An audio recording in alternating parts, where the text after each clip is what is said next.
The email arrived at 11:47 p.m. Emergency board meeting tomorrow, 9 a.m. sharp. No explanation. No agenda. Just a tersely worded message from my own husband, Daniel, the COO of Evergreen Innovations, the company I had founded with nothing but a prototype and a dream 5 years ago. Before we jump back in, tell us where you're tuning in from. And if this story touches you, make sure you're subscribed, because tomorrow, I've saved something extra special for you. I stared at my phone in our darkened bedroom, the blue light illuminating Daniel's empty side of the bed. He'd claimed he was working late again, third time this week. My stomach tightened as I scrolled through the recipient list. Every board member was included. Every board member except me. My name is Rebecca Mitchell. Everyone calls me Becca. 5 years ago, I developed a breakthrough technology in sustainable energy storage, a more efficient battery made from recycled materials that could help solve the intermittency issues plaguing renewable energy. My father, Walter Stevens, a titan in the traditional energy sector, called it a cute science project. My husband thought it was an interesting hobby. Neither believed it could become a viable business. I mortgaged our condo, emptied my savings, and started Evergreen Innovations in our garage. The first 2 years were brutal. 16-hour days, countless rejections from investors, and technical failures that sent me back to the drawing board again and again. But I persisted. The breakthrough came when a small solar company agreed to pilot my technology. The results exceeded even my expectations. Orders started trickling in. By year 3, we had 15 employees and our first real office in downtown Seattle. That's when Daniel suddenly took an interest. He'd grown restless at his corporate job and suggested joining Evergreen as COO. "You handle the technical side, I'll handle the business side," he proposed. My father, who had reluctantly invested, once he saw other investors coming on board, supported the idea.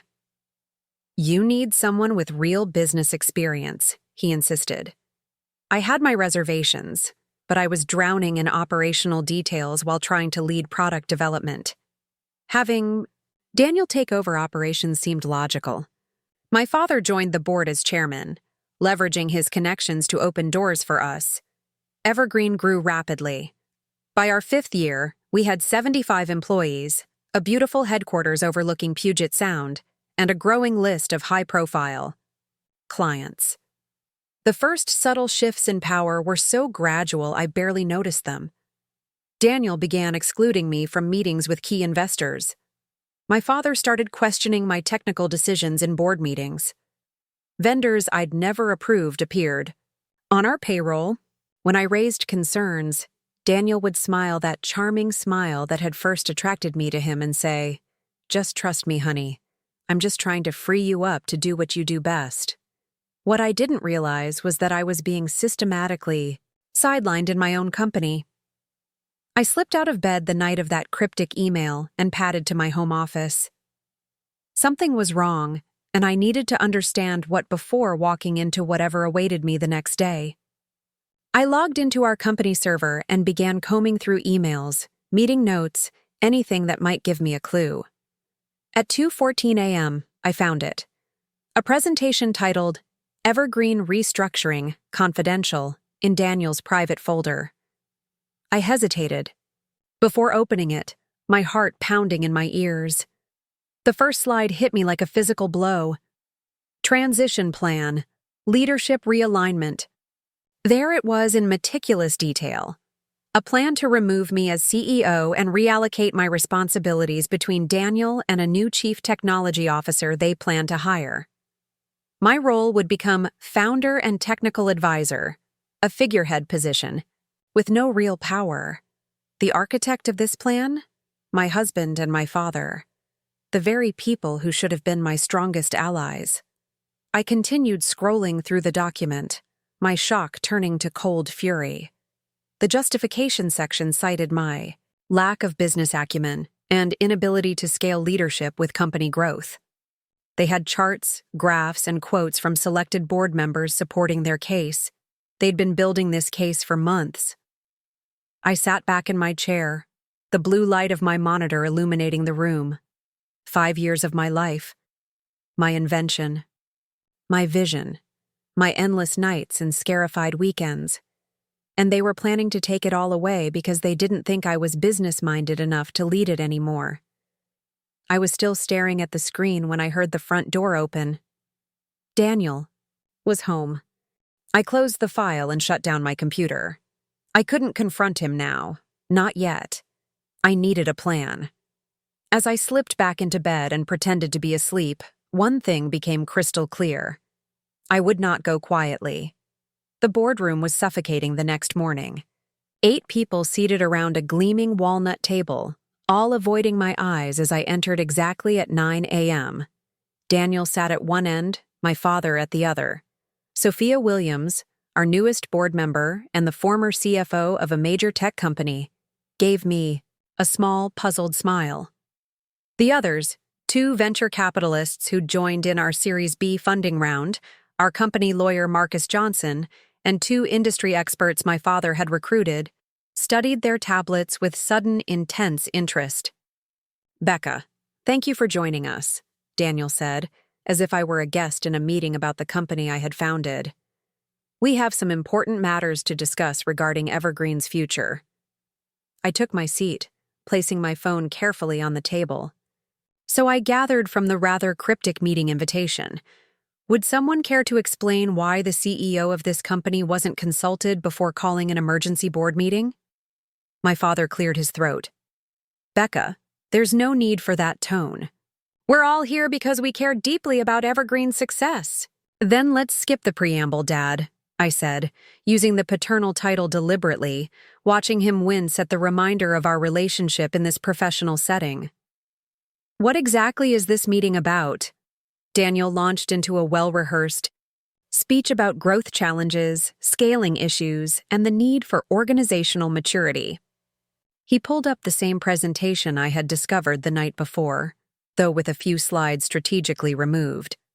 The ones that outlined exactly how they planned to push me out. "So in conclusion," Daniel said 30 minutes later, "the executive committee is proposing a restructuring of leadership roles to better position Evergreen for its next growth phase." The executive committee consisted of Daniel and my father.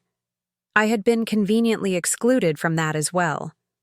I waited until he finished, letting the silence stretch uncomfortably before speaking. "That was a very thorough presentation, Daniel. But you seem to have left out some key slides, particularly the ones detailing how you plan to remove me as CEO and reduce me to a figurehead role." The room went still. My father's face darkened. Daniel's professional mask slipped for just a moment, confusion and alarm flashing across his features before he regained composure. "I don't know what you're talking about, Becca. Nobody is trying to remove you. This is about adding structure and support so you can focus on innovation rather than day-to-day operations." I pulled out my tablet and projected my own screen to the room's display. "Then perhaps you can explain this document I found on the company server last night, titled Evergreen Restructuring, Confidential." I displayed the complete presentation, including the damning slides they had omitted. Sophia Williams leaned forward, her brow furrowed as she read the screen. One of the venture capitalists whispered something to his colleague. Marcus, our lawyer, was suddenly very interested in his coffee cup. My father recovered first. "Becca, you're overreacting. This was merely a draft, one of several scenarios we were considering." "Really?" I cut him off, flipping to a slide showing a timeline. "Because according to this, you've already approached Thomas Rivera from Suntech about taking the CTO role. That would absorb most of my current responsibilities. There's even an executed non-disclosure agreement dated 3 weeks ago." Daniel stood up, trying to regain control of the room. "This is getting off track. The point is that Evergreen needs seasoned executive leadership to reach its potential. Becca, you're brilliant with technology, but managing a company of this size requires different skills." "Skills like going behind the founder's back to orchestrate a coup?" I asked, my voice steady despite the anger and hurt churning inside me. Skills like manipulating board members with selective information? Preparing and narrating this story took us a lot of time, so if you are enjoying it, subscribe to our channel. It means a lot to us. Now back to the story. "That's enough," my father thundered, slapping his hand on the table. "This is exactly the kind of emotional reaction that proves our point. Business decisions can't be based on feelings, Rebecca." I looked around the room, taking in each face. The venture capitalists looked uncomfortable but not surprised. They'd clearly been briefed beforehand. Marcus was studying a legal pad, his pen motionless. Only Sophia seemed genuinely shocked by the unfolding drama. "Before we go any further," I said, my hand moving to my phone, "there's something everyone should hear." I pressed play, and Daniel's voice filled the room. "Walter, we need to move faster. She's starting to ask questions about the new vendor contracts. No, she doesn't suspect anything about the CEO transition yet. I've been meeting with board members individually. James and Philip are on board. They see the valuation upside once we put a seasoned CEO in place. The key is positioning it as her idea, making her think she's deciding to step back. Trust me, by this time next month, we'll have her focused on R&D where she belongs, and we can run this company properly." The recording ended. Daniel's face had drained of color. My father looked as though he might explode. "That's illegal," Daniel finally sputtered. "You can't record private conversations." "Actually," Marcus interrupted, finally looking up from his legal pad, "Washington is a one-party consent state. If Rebecca was a party to the conversation, the recording is perfectly legal." "I wasn't a party to it," I said quietly. "You were having this conversation in our home office when you thought I was out. But our smart home system caught it and sent an alert about activity. Imagine my surprise when I checked the security log." Daniel's expression hardened from shock to cold anger. "So what now, Becca? You think playing this recording changes anything? The concerns about your leadership are still valid. This company has outgrown you." I stood up, gathering my things. "No, Daniel, this company hasn't outgrown me. You and my father have simply outgrown your integrity." I turned to the other board members. "I'm calling for an official board vote on the leadership structure of Evergreen Innovations. As per our bylaws, such a vote requires 1 week's notice. We'll reconvene next Friday at 9 a.m. Until then, I suggest everyone review the company's actual performance metrics, patent portfolio, and client satisfaction scores, all of which have improved quarter over quarter under my leadership." As I headed for the door, my father called out, "Where are you going? We're not finished here." I paused, looking back at the man who had never believed in me and the husband who had betrayed me. "Actually, we are finished for today. I have a company to run, and unlike some people in this room, I do it transparently and with integrity." The door closed behind me with a satisfying click. My hands were shaking, but my mind was crystal clear. I had 7 days to save my company, and I wasn't going down without a fight. I'm not sure how I made it through the rest of that day. I walked directly from the boardroom to my office, closed the door, and allowed myself exactly 5 minutes to fall apart. 5 minutes to feel the crushing weight of betrayal from the 2 men I should have been able to trust most. 5 minutes to wonder how I had been so blind. Then I dried my tears, fixed my makeup, and called in my executive assistant, Olivia Chen. "I need you to clear my calendar for the next 3 days except for essential client meetings," I told her. "And I need absolute discretion about what I'm about to tell you." Olivia had been with me since the garage days. She'd worked for equity when I couldn't afford to pay her a proper salary. If there was anyone at Evergreen I could trust completely, it was her. I explained the situation in precise, unemotional terms. As I spoke, Olivia's expression changed from shock to determination. "Those bastards," she said when I finished. It was the first time I'd ever heard her swear. "What do you need me to do?" "Everything," I admitted. I need to understand exactly what's been happening behind my back. I need data on every aspect of this company's performance. I need to know which board members are firmly in Daniel and my father's camp, and which might be persuadable. Olivia was already typing notes on her tablet. I've had concerns about some of the decisions coming from Daniel's office. The new marketing vendor, for instance. They're charging us 3 times what our previous agency did, with worse results. And they happen to be owned by a college friend of Daniel's. I raised an eyebrow. Why didn't you tell me? I tried, she said gently. 3 weeks ago. You told me to take it up with Daniel since operations was his domain. The realization hit me hard. I had participated in my own sidelining by gradually ceding territory, trusting Daniel to act in the company's best interest, in our best interest, while he was actually orchestrating my removal. That changes today, I said firmly. I'm still the CEO, and it's time I started acting like it. The next 3 days were a whirlwind of discovery. Olivia and I worked late into the night, combing through contracts, financial reports, and communication records. What we found was disturbing. Daniel had been systematically inserting his allies into key positions throughout the company. Vendor contracts had been awarded to friends or companies willing to give him personal favors. My father had been using his position as chairman to redirect our business development efforts toward his traditional energy contacts, effectively slowing our expansion into the more innovative sectors I had always targeted. More concerning were the conversations with investors that I had been excluded from. Daniel had been suggesting to key investors that my technical vision was too narrow, that I was resistant to the necessary pivots for larger market capture. None of this was illegal. Exactly. Just deceitful. A carefully orchestrated campaign to diminish my influence and authority while building the case for my removal. By Thursday evening, I had compiled a comprehensive report detailing the company's true performance under my leadership, the questionable decisions made by Daniel without proper authorization, and the conflict of interest in my father's board activities. I had also spoken privately with Sophia Williams, who was horrified by what I shared and pledged her support.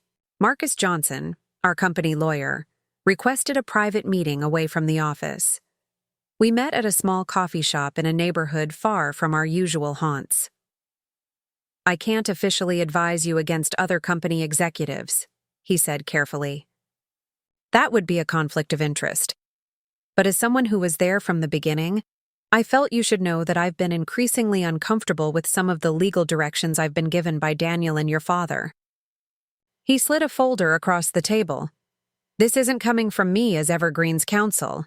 This is just one professional respecting another's right to be fully informed.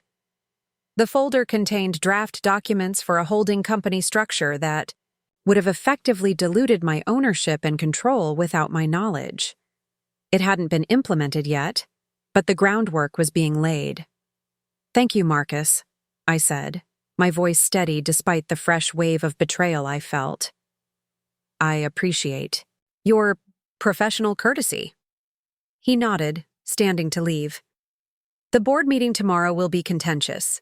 Just remember that in corporate governance, information and preparation usually win the day. I spent that night in my home office, finalizing my presentation and strategy for the board meeting. Daniel didn't come home. He'd been staying at a hotel since the confrontation, claiming he needed space to think. In reality, I suspected he was working with my father to salvage their plan. At 3 a.m., I took a break and wandered to the floor-to-ceiling windows of our condo, looking out at the Seattle skyline. The lights blurred as tears filled my eyes. How had my marriage become so hollow that my husband could betray me like this? How had my relationship with my father deteriorated to the point where he would try to push me out of my own company rather than take pride in what I had built? I allowed myself 30 minutes of grief. Then I got back to work. Friday morning arrived cold and rainy, typical Seattle weather, but it felt appropriate for the battle ahead.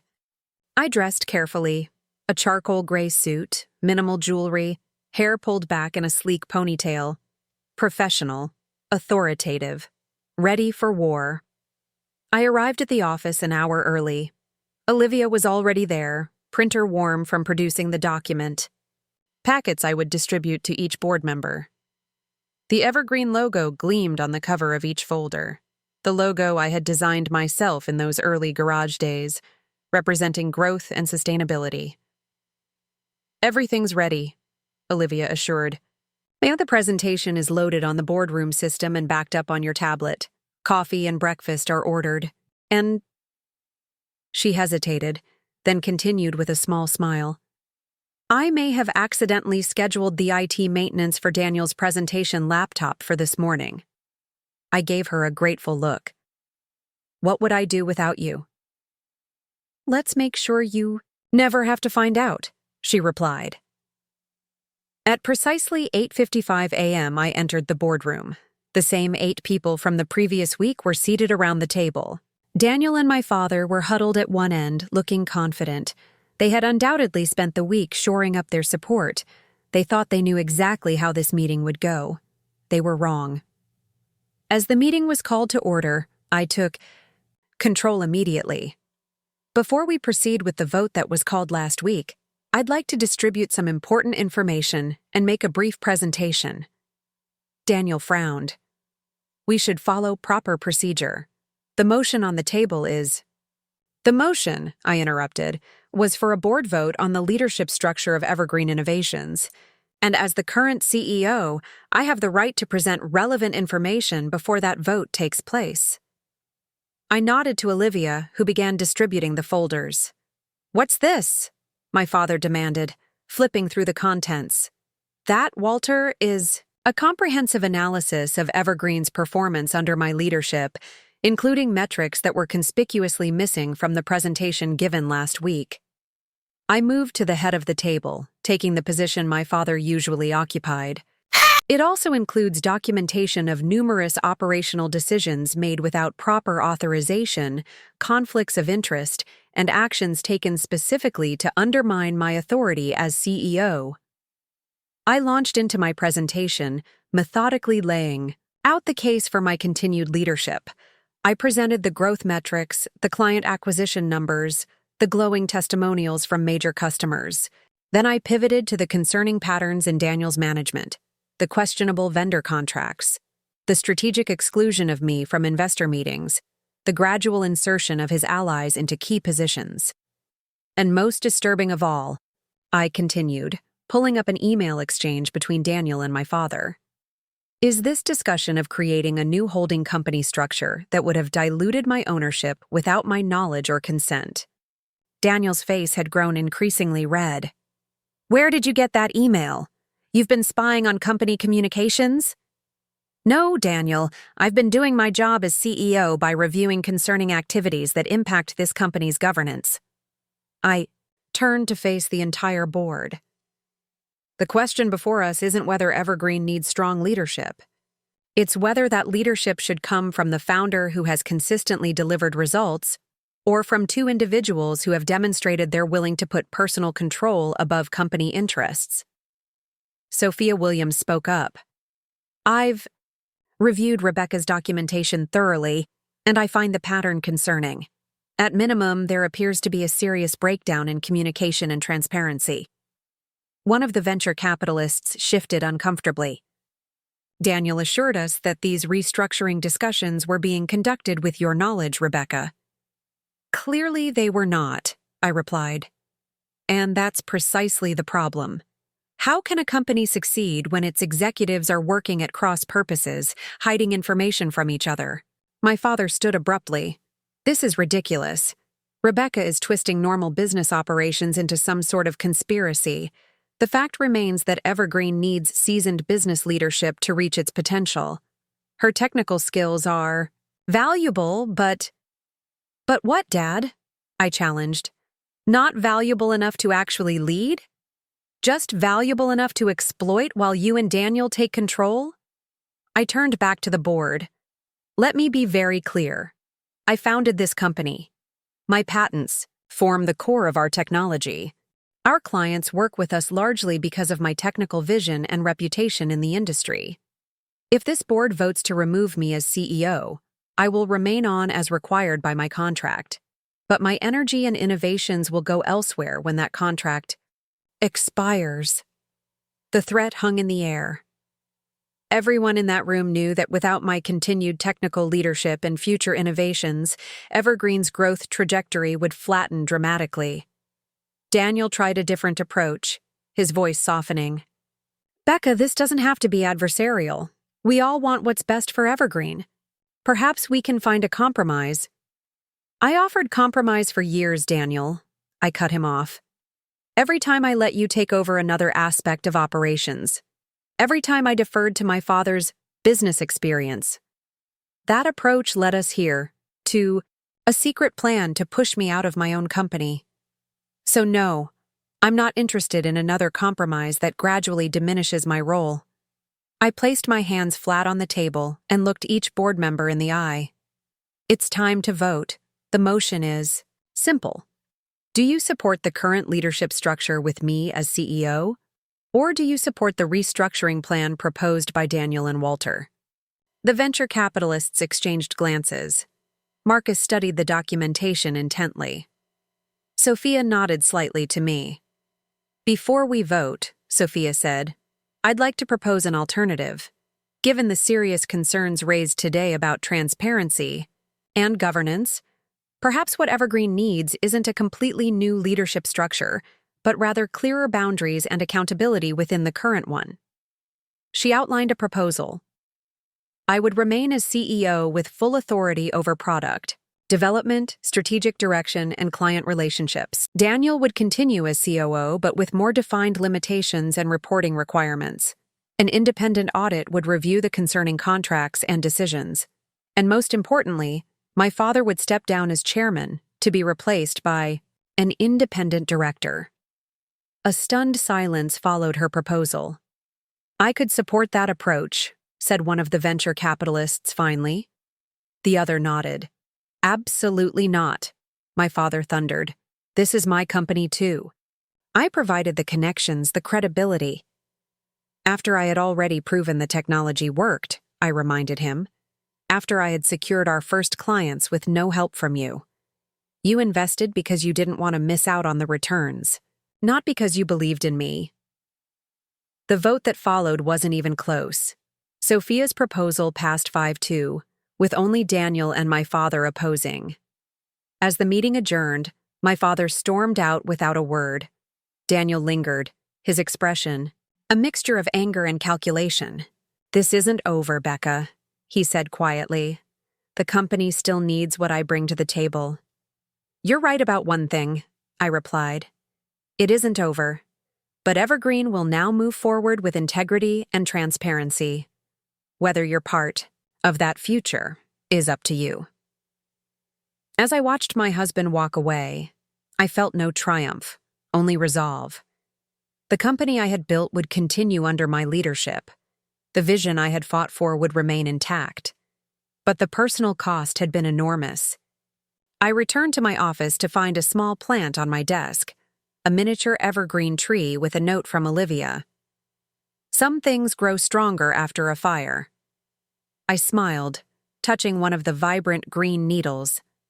She was right. This crisis had burned away illusions and falsehoods, leaving only the truth exposed. And from that truth, something stronger could grow. The next 6 months brought significant changes to Evergreen Innovations. The independent audit revealed even more concerning decisions than I had discovered, leading to the termination of several questionable contracts. Daniel ultimately resigned as COO, unable to accept the new limitations on his authority. Our divorce proceedings began shortly after. My father remained on the board, but as a regular member without the chairman title.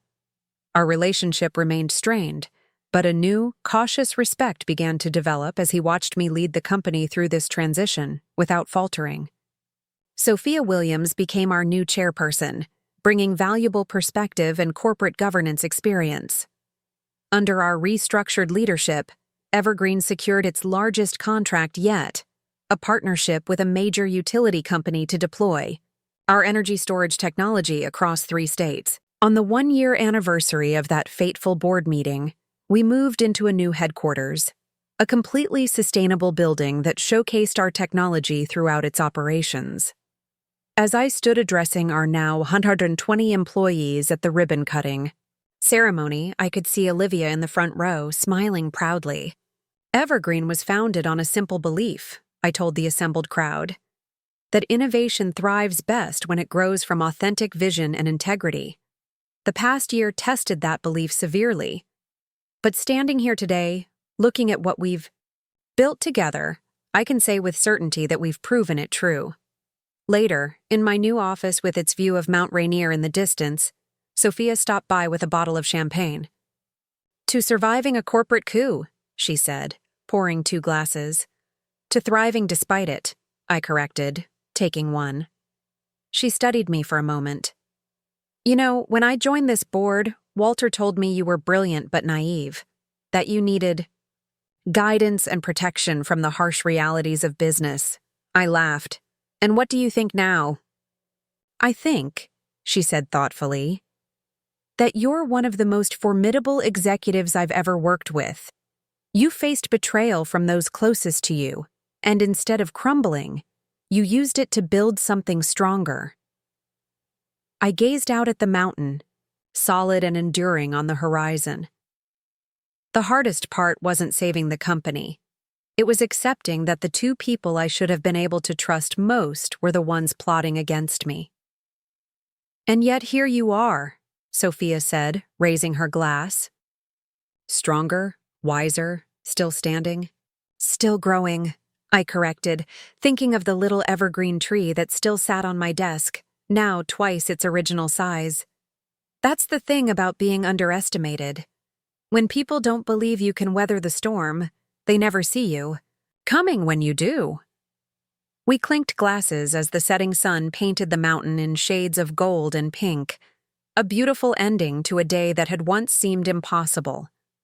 The company that had almost been taken from me was now flourishing under my leadership. The vision that had been dismissed as a cute science project was now revolutionizing energy storage across multiple states. Sometimes, I realized, the most powerful growth comes after the most devastating fires. And sometimes, the recording that changes everything isn't just the one that exposes a betrayal, it's the record you create afterward, proving just how wrong they were to underestimate you in the first place. The board meeting had ended, but the war had just begun. As I packed up my presentation materials, I could feel the weight of every eye in the room. Some gazes held newfound respect, others simmering resentment. The recording had changed everything, not just the outcome of the vote, but the very foundation of relationships I had trusted for years. "Impressive performance," Sophia said quietly as the others filed out. "But you know this is only the first battle." I nodded, sliding my tablet into my leather portfolio. "Daniel and my father won't accept defeat easily. Which is why you need to move quickly," she advised. "They'll be regrouping as we speak." She was right, of course. The victory I'd secured today was precarious. I had exposed their plan and temporarily maintained my position, but Daniel still held significant operational control, and my father's influence with key investors remained strong. They had lost this round, but they had resources, connections, and most importantly, a wounded pride that would demand satisfaction.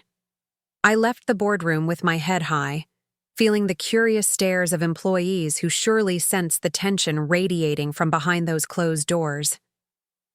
News travels fast in any organization, but especially in one experiencing a power struggle at the top. I needed to address the situation before rumors and speculation could take root. Back in my office, I called an emergency all-hands meeting for 4 p.m. Then I summoned my executive team, minus Daniel, for immediate briefing. As I waited for them to arrive, Olivia appeared with a steaming cup of tea and a concerned expression. "The vultures are already circling," she said, placing the tea on my desk. "Daniel's been in his office with the door locked since the meeting ended. He's made at least 4 calls that I know of." "To whom?" "James Peterson from Axion Ventures for sure. I recognized his assistant when she called back to confirm a dinner meeting tonight. And I think your father as well. The others, I couldn't tell. Axion Ventures was our second largest investor after my father. James Peterson had always been cordial to me, but clearly preferred dealing with Daniel. Their sudden dinner plans suggested alliance building, perhaps an attempt to pressure the board from the investor side.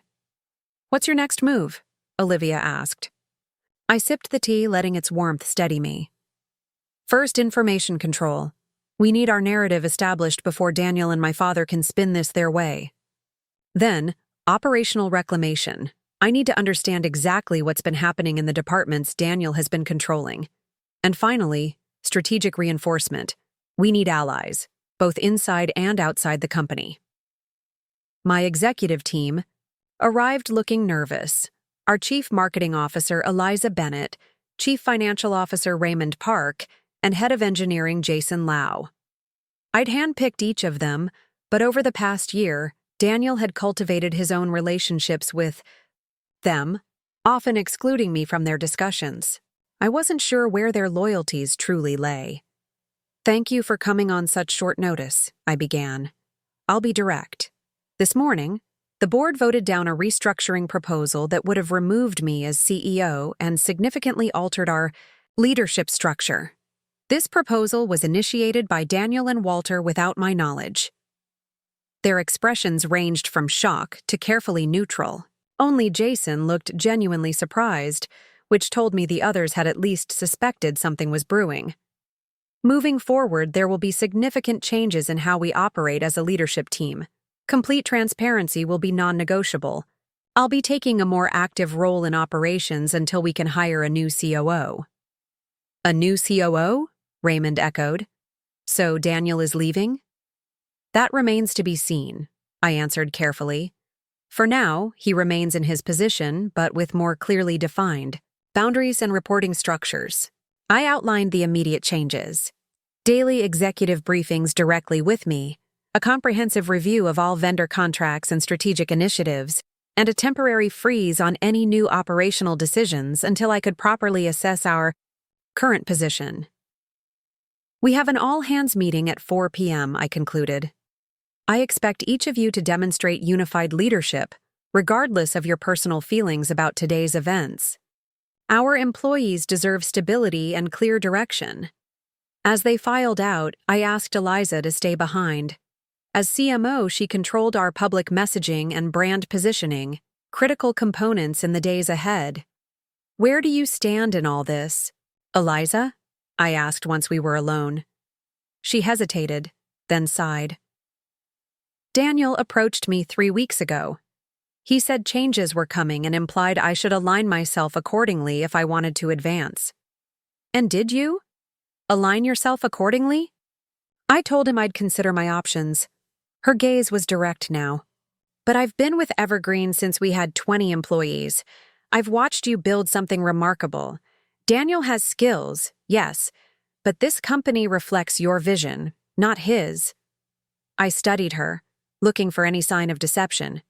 "I need to know I can trust you, especially now. Our external communications will be crucial in the coming weeks." "You can," she said firmly. "And not just because I believe in you personally.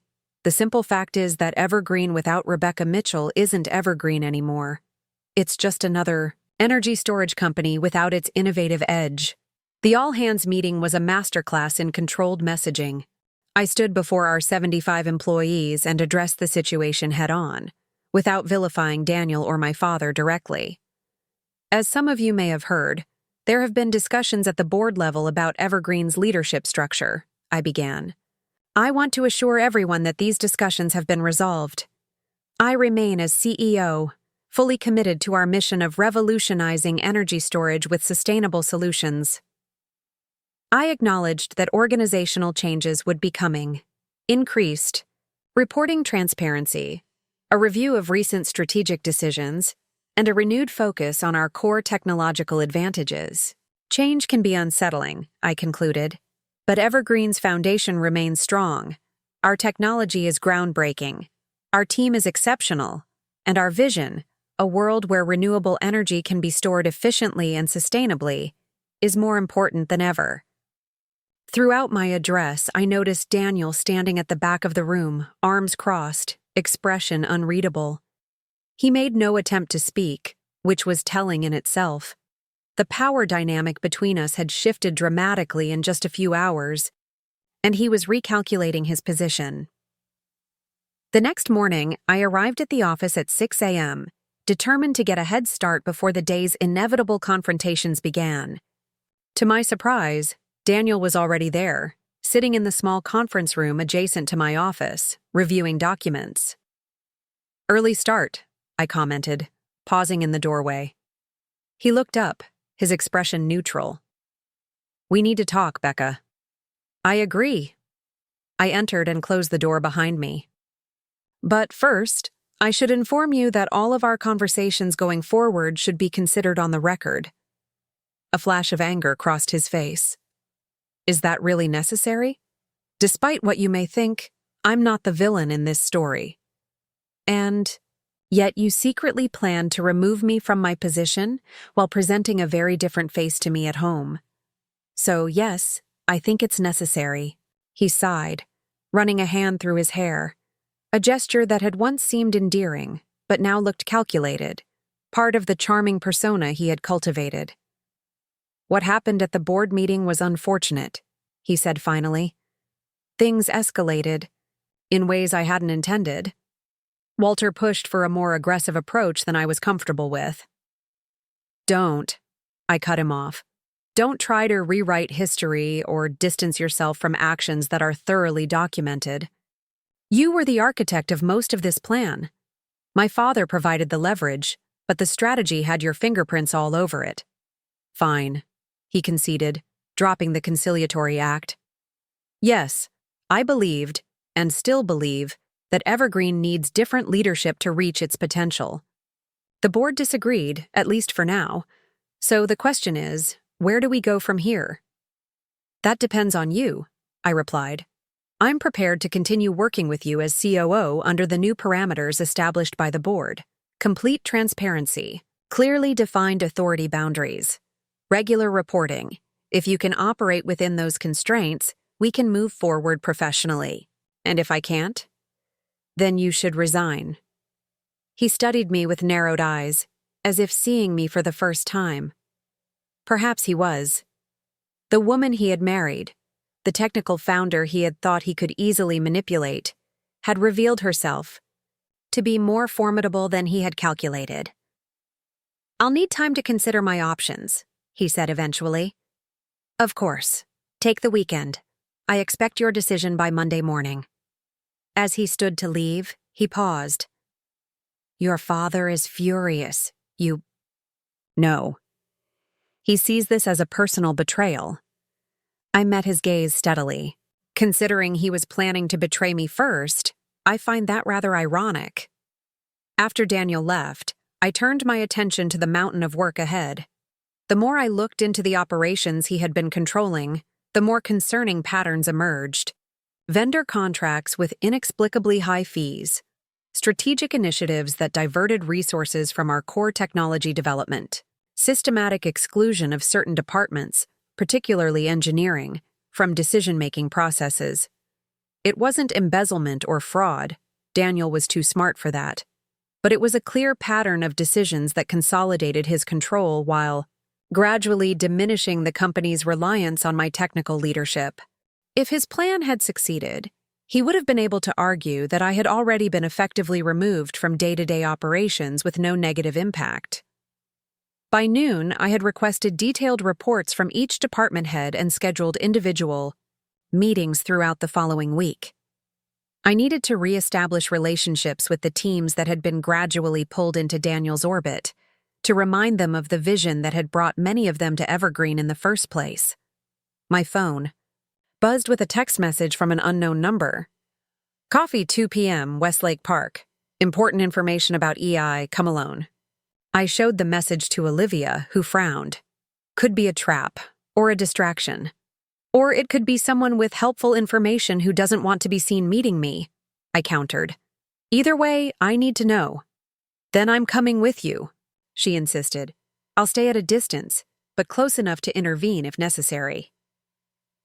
Westlake Park was busy with Friday afternoon visitors enjoying the rare October sunshine. I spotted him immediately. Thomas Rivera, the engineer Daniel and my father had approached about taking the CTO role that would have absorbed most of my responsibilities. He was sitting alone at a small table, sunglasses on despite the overcast day, nervously checking his watch. "Mr. Rivera," I said, approaching the table. "This is unexpected." He gestured to the empty chair across from him. "Thank you for coming, Ms. Mitchell. I wasn't sure you would. That depends on what important information you have about my company." He glanced around, then leaned forward. "I turned them down, the CTO position. Something felt off about the way they approached me, all the secrecy. And I respect your work too much to participate in whatever game they were playing." "I appreciate that," I said carefully. "But that doesn't explain this cloak and dagger meeting." "After I declined, your husband approached me again. Not with a job offer this time, but with a different proposition. He wanted access to the battery research my team has been developing at Suntech. He suggested a partnership that would give Evergreen access to our newer lithium polymer designs." I felt a chill despite the sun on my face. My own patents formed the core of Evergreen's technology, a breakthrough in sustainable energy storage that didn't rely on rare earth metals or toxic components. It was what made us unique in the market. But Daniel had always pushed for us to develop more conventional battery technologies alongside my sustainable designs, arguing that we needed to diversify. What exactly did he offer in exchange for? "This partnership?" I asked. "That's the interesting part. Not money, not technology exchange. He offered equity in what he called New Evergreen, a restructured company that would emerge after the leadership transition." So that was the play. Daniel and my father hadn't just been planning to sideline me. They had been preparing to fundamentally alter Evergreen's technological direction once I was out of the way. My sustainable vision would have been diluted by conventional battery technology, allowing them to scale more quickly, but abandoning the core innovation that made us special. "Why are you telling me this?" I asked. "Because what you've built matters," he said simply. "The industry needs more founders who refuse to compromise on sustainability, not fewer. And because what they were planning felt wrong, unethical. I may be your competitor in some ways, but I believe in integrity in business." As Rivera left, I sat for a moment, processing this new information. Daniel's betrayal ran even deeper than I had realized. It wasn't just about control or power. It was about fundamentally changing the company I had created, erasing my vision and replacing it with something more conventional, more immediately profitable, but ultimately less revolutionary. I returned to the office with renewed determination. This wasn't just a fight for my position or my company anymore. It was a fight for the vision that had driven me to start Evergreen in the first place, a sustainable approach to energy storage that could help transform how the world used renewable power. When I stepped off the elevator, I immediately sensed something was wrong. The usual Friday afternoon buzz of activity had been replaced by tense silence. As I approached the executive suite, Olivia intercepted me, her expression grave. "What happened?" I asked. "Daniel called an impromptu meeting with the sales and marketing teams while you were out. He's positioned this morning's events as a temporary misunderstanding that will be resolved shortly." He implied to key team members that the board's decision might be reversed. On what grounds?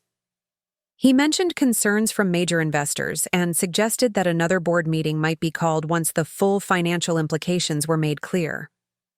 So that was his strategy. Create uncertainty, imply that my position remained precarious, and undermine the clarity I had tried to establish in the all-hands meeting.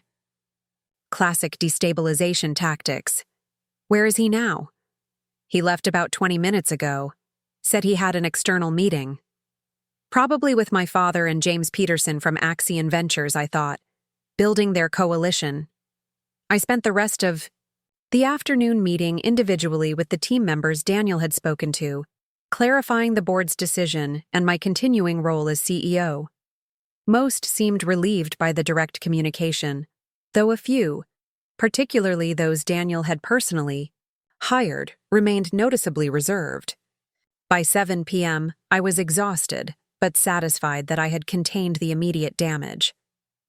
I was gathering my things to leave when Raymond, our CFO, appeared in my doorway.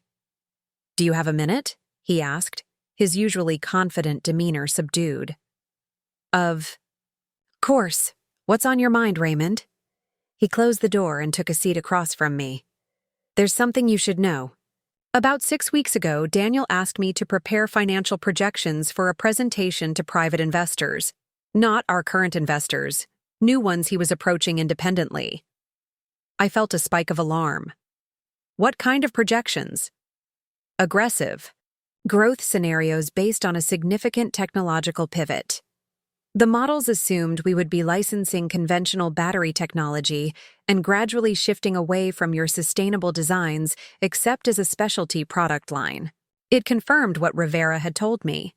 Daniel had been laying groundwork on multiple fronts. "Why didn't you tell me this sooner?" I asked, keeping my voice neutral despite my rising anger. Raymond looked genuinely uncomfortable. Daniel said, "You had approved the exploratory analysis but wanted to keep it quiet until the details were finalized. He implied it was a sensitive pivot you weren't ready to announce more broadly." The manipulation was breathtaking in its thoroughness. Daniel had used my name to authorize his shadow plans, knowing that most employees would trust that we were aligned as husband and wife, as founder and COO. "And you believed him."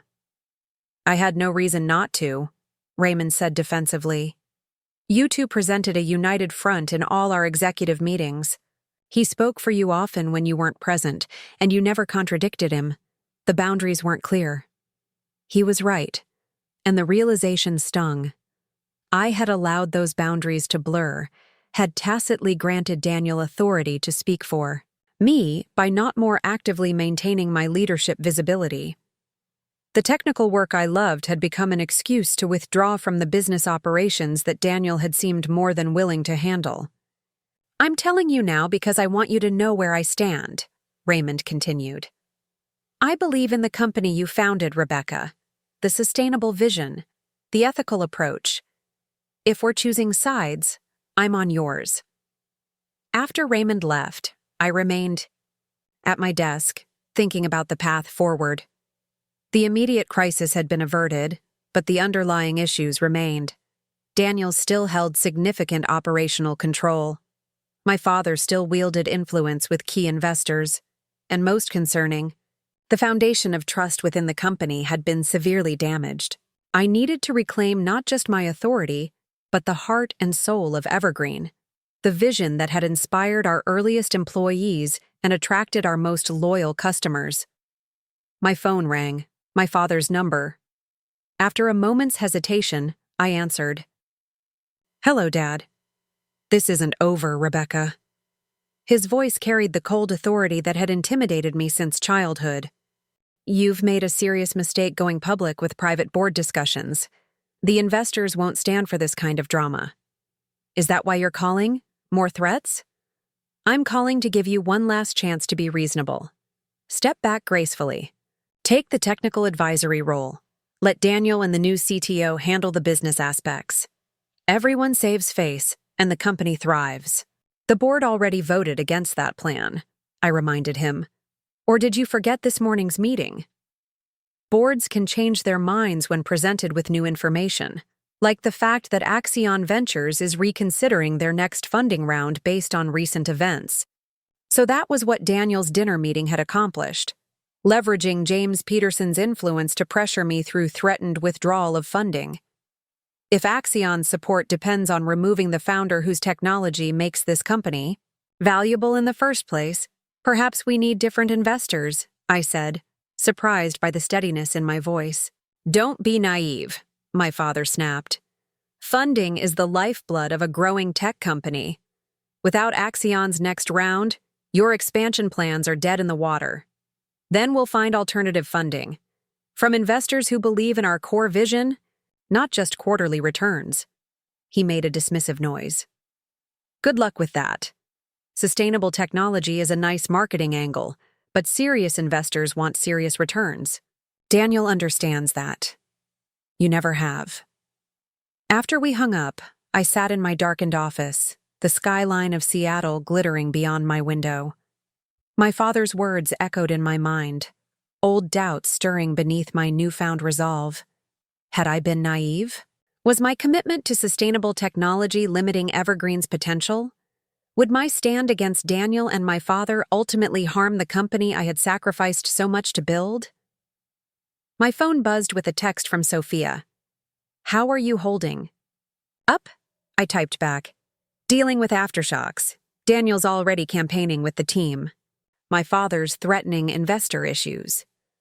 Her response was immediate. "Expected, but remember why you founded Evergreen in the first place. That vision matters, and it's more commercially viable now than ever." She was right. The market for sustainable technologies had grown exponentially since I'd started Evergreen. What had once been a niche concern was now mainstream, with major corporations and governments worldwide committing to green initiatives. My original vision wasn't just idealistic, it was increasingly practical. The technology I had developed offered a genuine competitive advantage in a growing market. Daniel and my father wanted to dilute that advantage for the sake of faster scaling and quicker returns, but in doing so, they would have sacrificed our unique position. I opened my laptop and began typing. If Daniel and my father wanted a battle of narratives, I would give them one. But mine would be rooted in the truth of what made Evergreen special. By the time the office began stirring with Monday morning activity, I had completed a comprehensive strategic vision document reaffirming our commitment to sustainable technology while outlining a practical growth path that didn't compromise those values. I had also drafted a transparent communication explaining the recent leadership tensions and my unwavering commitment to the company's founding principles. Daniel arrived at precisely 8:30 a.m., impeccably dressed as always, and came directly to my office. "I've made my decision," he announced without preamble. "And? I'm staying." He took a seat without being invited. "But we need to establish some ground rules if this is going to work." "I agree completely," I said, sliding a document across the desk to him. "These are the operational boundaries approved by the board. Your areas of authority, reporting requirements, and approval processes are clearly outlined. If you choose to continue as COO, these will be effective immediately." He glanced at the document, his jaw tightening. "These restrictions are excessive." "They're necessary given recent events," I countered. "You've demonstrated you can't be trusted with the level of autonomy you previously enjoyed." "And if I refuse to accept these terms?" "Then the board has authorized me to appoint an interim COO while we search for your replacement." His expression darkened. "You've been busy." "I've been doing my job as CEO, securing the company's future and stability."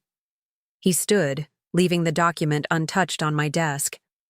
"I'll need to review this with legal counsel before making a final decision." "Of course. You have until 5 p.m. tomorrow." After he left, Olivia appeared with a satisfied smile. "He seems rattled." "Good," I said. "But we're not done yet. We need to move forward with the next phase before he and my father can regroup." The next phase was already in motion. While Daniel consulted with his lawyers, I launched a company-wide innovation initiative, personally meeting with engineering teams to reconnect with the technical heart of Evergreen. I reached out to key clients, reassuring them about our continued commitment to the sustainable technology they had invested in. And most importantly, I began discussions with alternative investors who specifically valued our environmental approach. By Tuesday afternoon, I had secured a tentative commitment from Green Future Fund, a venture capital firm specializing in sustainable technologies, to consider leading our next funding round if needed.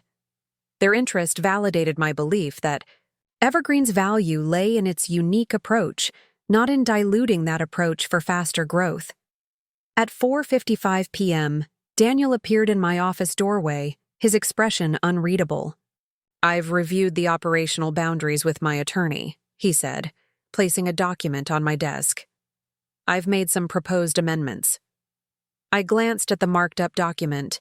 His changes effectively gutted most of the oversight mechanisms and reporting requirements. "These amendments are not acceptable," I said simply. "Then we have an impasse." "No, Daniel, we don't. The board has approved these boundaries as written. Your choice is to accept them or resign. There is no third option." He stared at me for a long moment, calculation visible in his eyes. Finally, he said, "Then I resign, effective immediately." Though I had expected this outcome, had even hoped for it, his words still landed with surprising force. This was the man I had married, had built a life with, had trusted with my company and my heart. And now he was walking away rather than accept transparency and oversight. "I'll have HR prepare the necessary paperwork," I said, keeping my voice neutral. "This isn't the end, Becca," he said, his tone softening slightly. "You're making a mistake letting personal feelings cloud your business judgment. Your father and I were trying to help Evergreen reach its full potential. By going behind my back? By planning to discard the core technology that makes us unique? That's not help, Daniel. That's a hostile takeover. Call it what you want. But without me to bridge the gap with traditional investors and industry partners, you'll find yourself increasingly isolated. Your sustainable vision is admirable, but limited." As he turned to leave, I said, "You never understood what makes Evergreen special. It's not just technology or profit potential. It's integrity. It's commitment to a better way forward. And that's something you and my father could never appreciate." After he left, I sat alone in my office, experiencing a complex mixture of relief, sadness, and determination.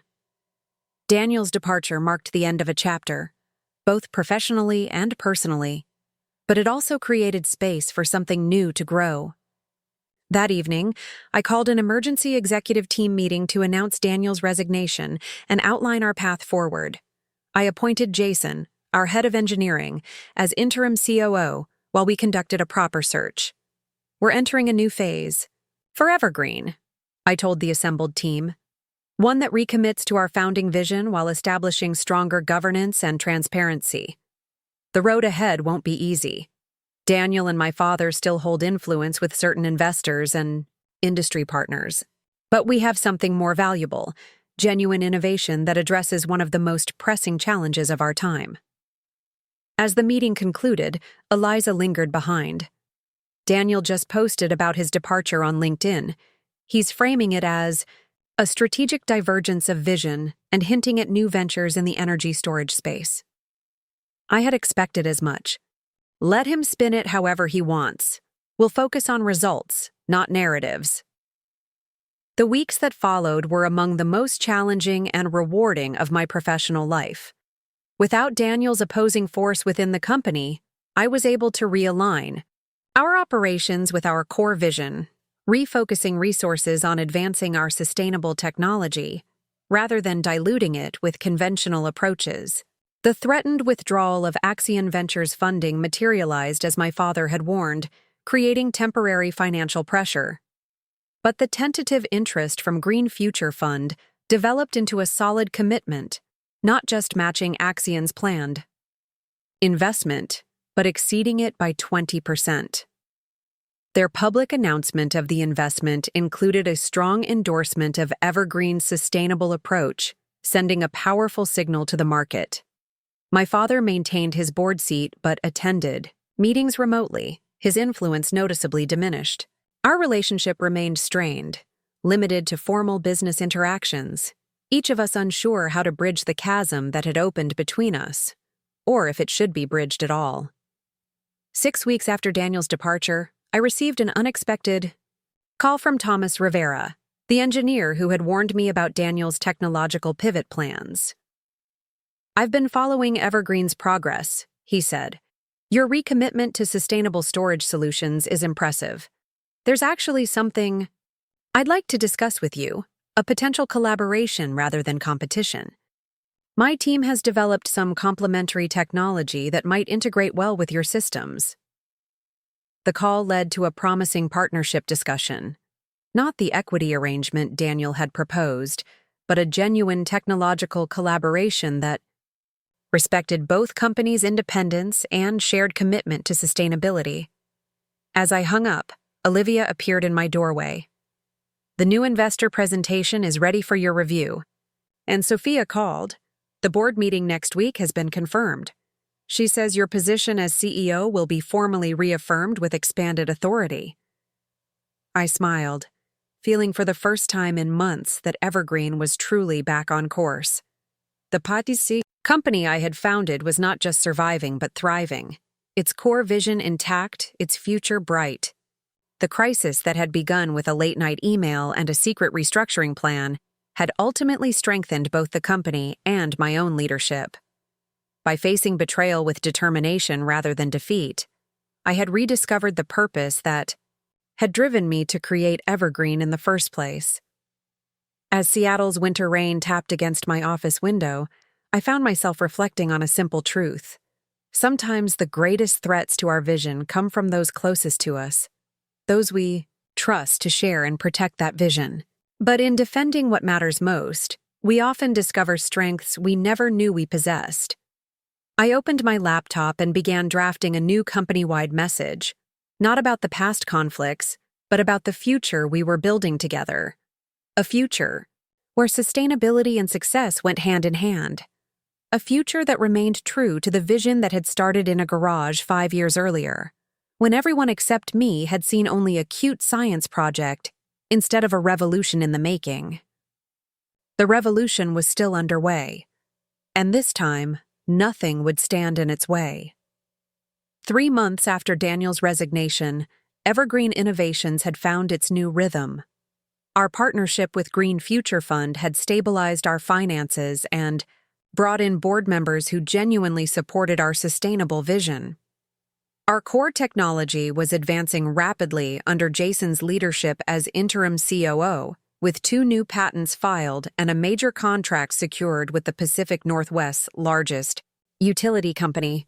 From the outside, it appeared we had weathered the storm successfully. But inside, I knew better. The relative calm was deceptive, the peace temporary. Daniel and my father weren't the type of men to accept defeat gracefully, especially at the hands of someone they had underestimated. Their silence wasn't surrender, it was tactical regrouping. My suspicions were confirmed on a rainy Tuesday morning when Olivia rushed into my office, her normally composed demeanor visibly shaken. "You need to see this," she said, placing her tablet in front of me. On the screen was a press release from a newly formed company called Nexus Energy Systems. The founder and CEO, Daniel Mitchell. The chairman of the board, Walter Stevens.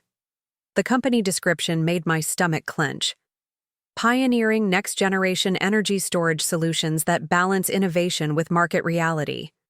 They had created a direct competitor, positioned to execute the very vision they had tried to impose on Evergreen, conventional battery technology with just enough green marketing to appeal to the mainstream market without the deeper commitment to sustainability that defined our approach. But the most concerning detail came buried in the 3rd paragraph. Leveraging proprietary technology and industry-leading expertise, Nexus Energy Systems is positioned to rapidly capture market share in the expanding energy storage sector. Proprietary technology? Daniel had been privy to all our research and development during his time as COO. While our core patents were secure, he had intimate knowledge of our innovation pipeline, our technical challenges, and our future plans. "There's more," Olivia said, scrolling down to reveal the investor section. Their seed funding round was led by Axion Ventures, with participation from 3 other firms that had previously expressed interest in Evergreen. James Peterson had followed through on his alliance with Daniel, pulling Axion's resources from us to fund our new competitor. It was a calculated move designed not just to establish Nexus as a player, but to actively undermine Evergreen's position in the market. "Have you told the executive team?" I asked. "Not yet. I wanted you to see it first." I took a deep breath, processing the implications. "Call an emergency meeting for noon, and ask Marcus to join us. We need to understand our legal options. If Daniel misappropriates any of our intellectual property." As Olivia left to arrange the meeting, I studied the press release more carefully.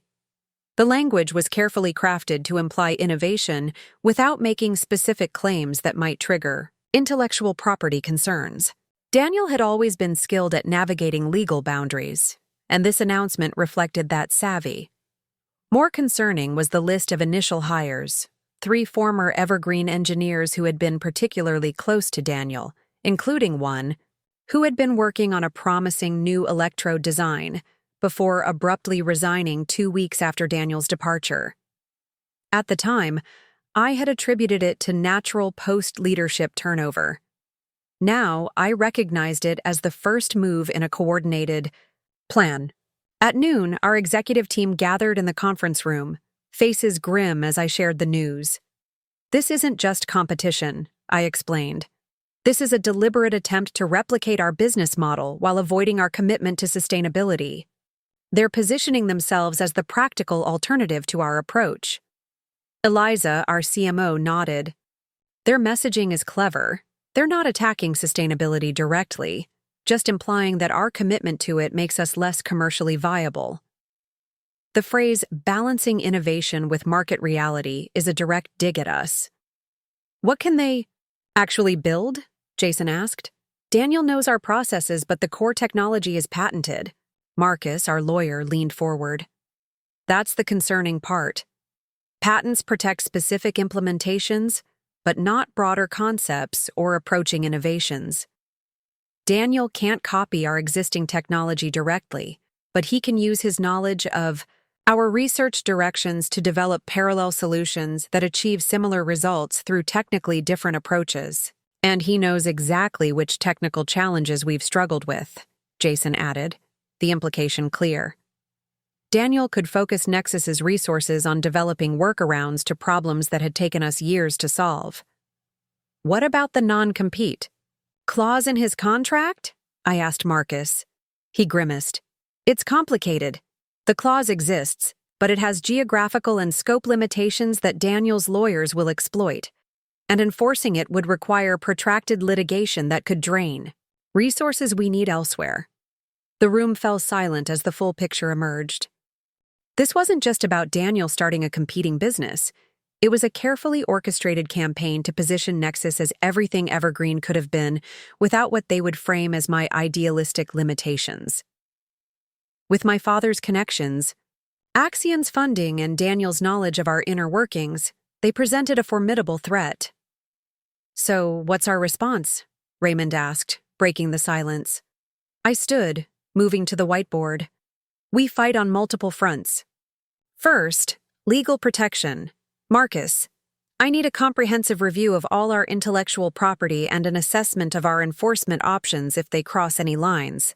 He nodded, making notes. "Second, market positioning. Eliza, we need to reframe the narrative. Our commitment to sustainability isn't a limitation. It's our greatest strength and unique value proposition. I want a campaign that makes that crystal clear." "I'm already thinking of angles," she confirmed. Third, accelerated innovation. Jason, we need to fast-track the most promising projects in our pipeline. Daniel knows where we were 3 months ago, but he doesn't know the progress we've made since or the new directions we're exploring. "I'll reprioritize the R&D teams today," Jason agreed. "And finally, customer relationships. I'll personally reach out to our top clients to reinforce our commitment to them and address any concerns this news might raise." As the meeting concluded and the team dispersed to their assignments, Sophia called.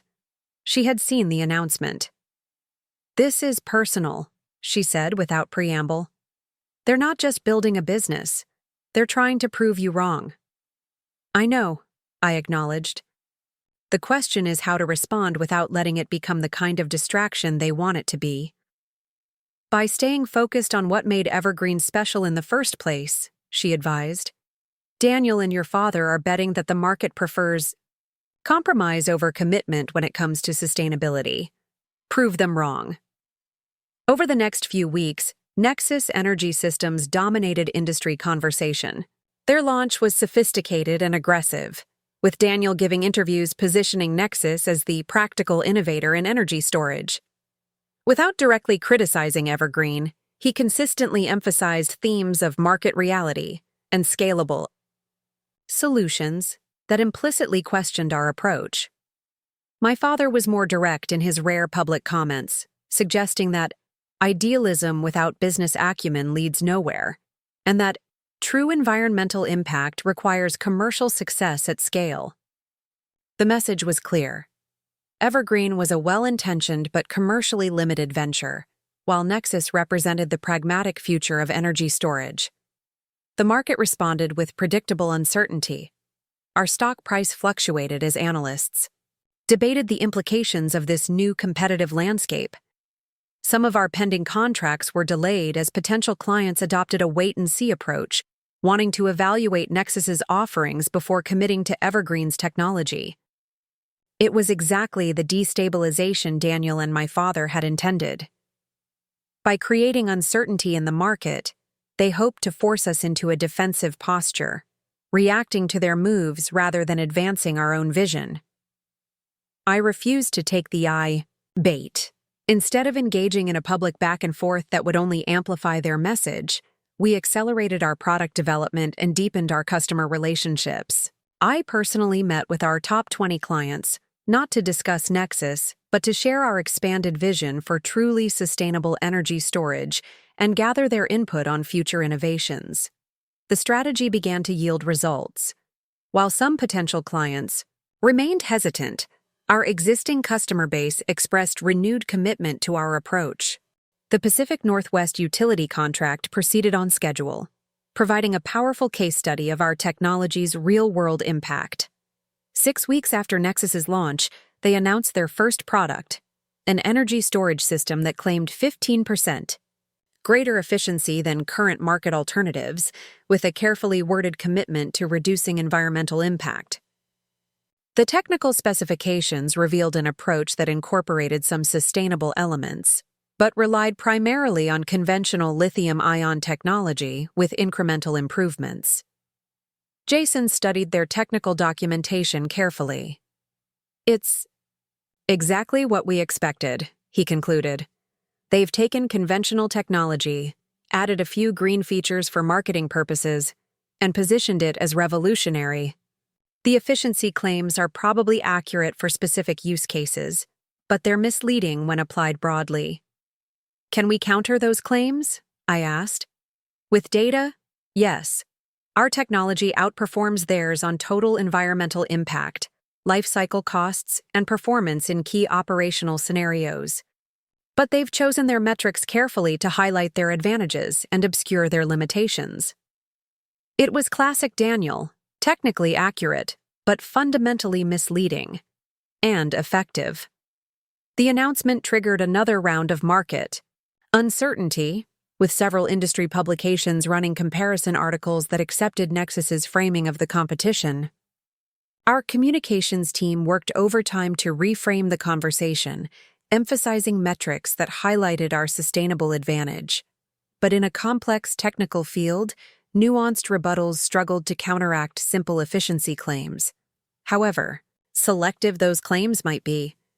The real blow came a week later when we lost a major contract we had been negotiating for months, a nationwide retail chain planning to install energy storage systems in 50 locations as part of their climate commitment.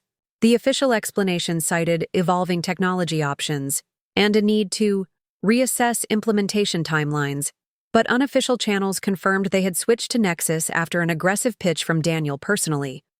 I called an emergency strategy session with the executive team. "We need to change our approach," I admitted. "Responding to their moves isn't working. We're playing their game on their terms." "What do you suggest?" Eliza asked. "We stop comparing ourselves to Nexus entirely. Instead, we make a bold move that changes the conversation completely. The plan we developed over the next 48 hours was ambitious, bordering on audacious.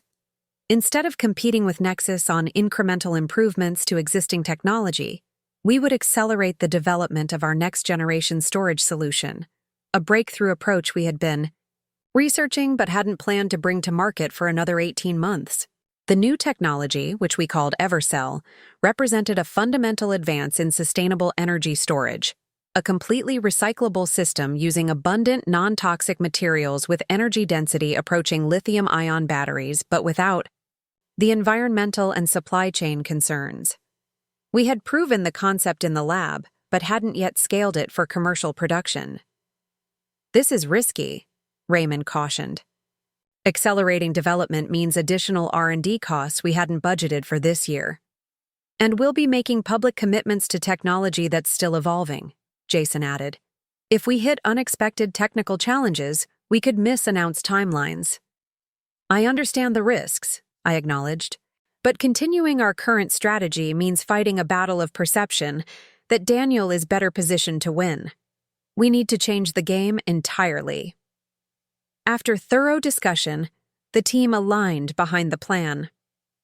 We would announce Evercell as the future of truly sustainable energy storage, position our current technology as the transition step toward that future, and invite forward-thinking clients to partner with us as early adopters of the next-generation solution.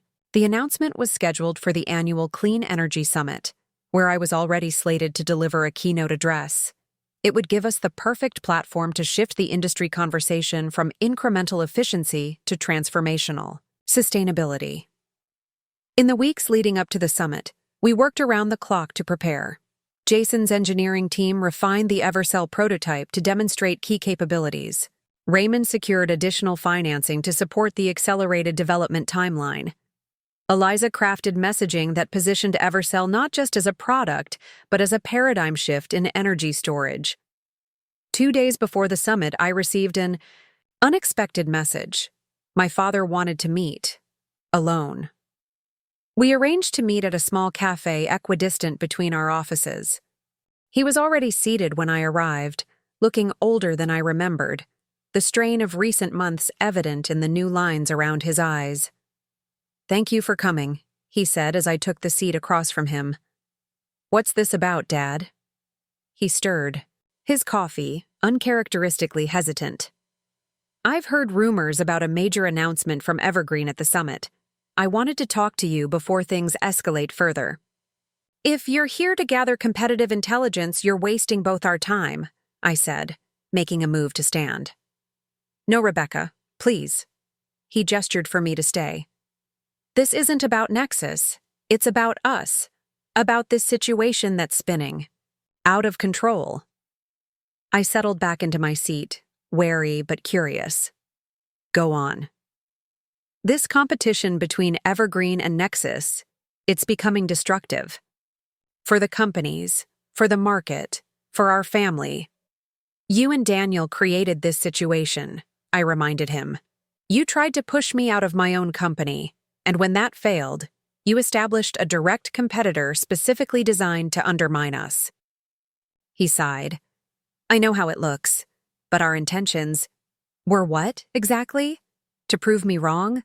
To punish me for standing up for myself? To force your vision of practical energy storage on the market regardless of what I wanted for the company I founded? To create something that could succeed at scale," he insisted. "Rebecca, your vision for Evergreen is admirable, but limited. The market isn't ready for the level of sustainability you're demanding. Nexus represents a necessary middle ground." "That's where you're wrong," I said. "The market is evolving faster than you realize. Genuine sustainability isn't a future luxury. It's a current necessity. Companies that recognize that will lead the next generation of energy technology. Those that don't will be left behind." He studied me for a moment. "You really believe that?" "I've built my company on it." "And that's why you won't consider any form of reconciliation between Evergreen and Nexus? A strategic partnership, perhaps, that combines our approaches?" So that was why he had reached out. Not reconciliation, but acquisition. Another attempt to gain control of my technology and vision, this time through corporate maneuvers rather than board politics. There can't be a middle ground between genuine sustainability and greenwashed convenience, I said firmly. That's what you and Daniel never understood. Evergreen isn't just a company to me. It's a mission to transform how energy storage works. I won't compromise that. Not for market share, not for easier financing, and certainly not for family peace. He nodded slowly.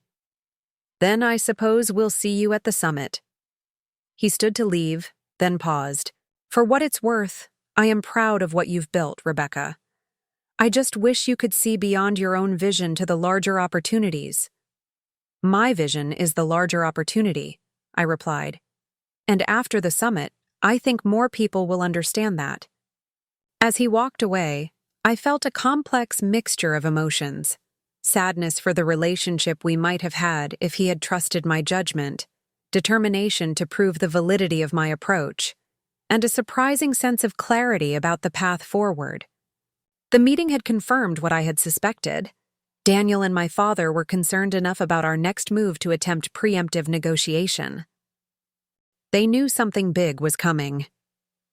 The morning of the summit dawned bright and clear, the Seattle spring offering a rare day of perfect sunshine.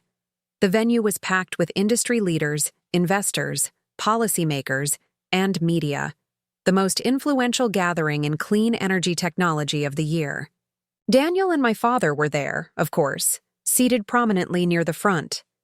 Nexus was a platinum sponsor of the event, their branding displayed prominently throughout the venue. It was a power move designed to establish their dominant position in the industry conversation. My keynote was scheduled for 2 p.m., the prime slot of the day. As I waited backstage, Olivia gave me a final update. Full house, including representatives from every major energy company and investment firm in the sector. The Nexus team is sitting front and center, looking very confident. Let them enjoy it while it lasts, I said, reviewing my notes one last time. As I stepped onto the stage, the applause was polite but reserved. The industry was still processing the emergence of Nexus and the questions it had raised about Evergreen's approach. I could see uncertainty in many faces, a wait-and-see attitude about which vision of energy storage would prevail. Good afternoon, I began. We're here today at a crucial inflection point in clean energy.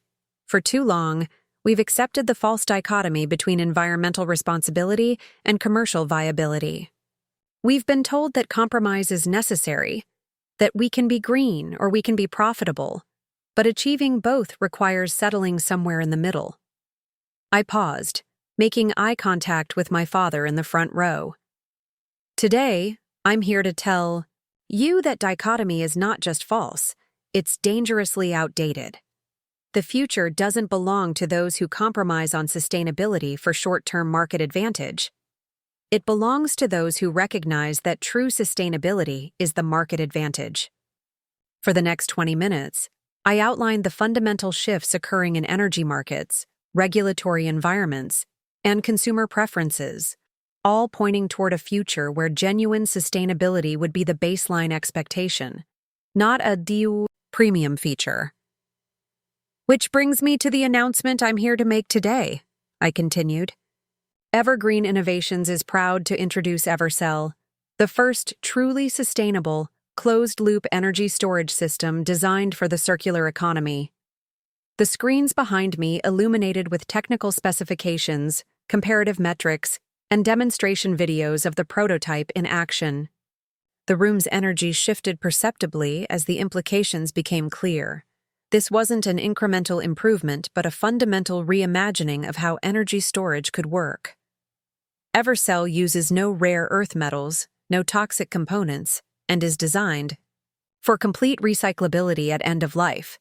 Its energy density approaches current lithium-ion solutions while eliminating the environmental and supply chain concerns. And unlike systems that simply reduce environmental impact, Evercell is designed from first principles to regenerate the resources it uses.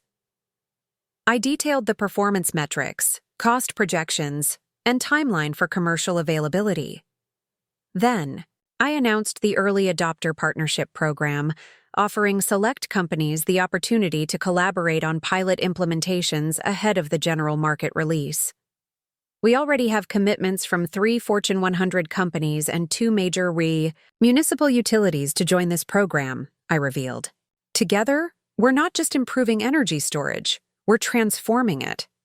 As I concluded, the room erupted in applause far more enthusiastic than the polite welcome I had received. Industry analysts were already typing furiously on their devices. Investors were engaged in intense conversations, and media representatives were queuing at the press area for follow-up questions. Daniel and my father remained seated, their expressions unreadable from the stage.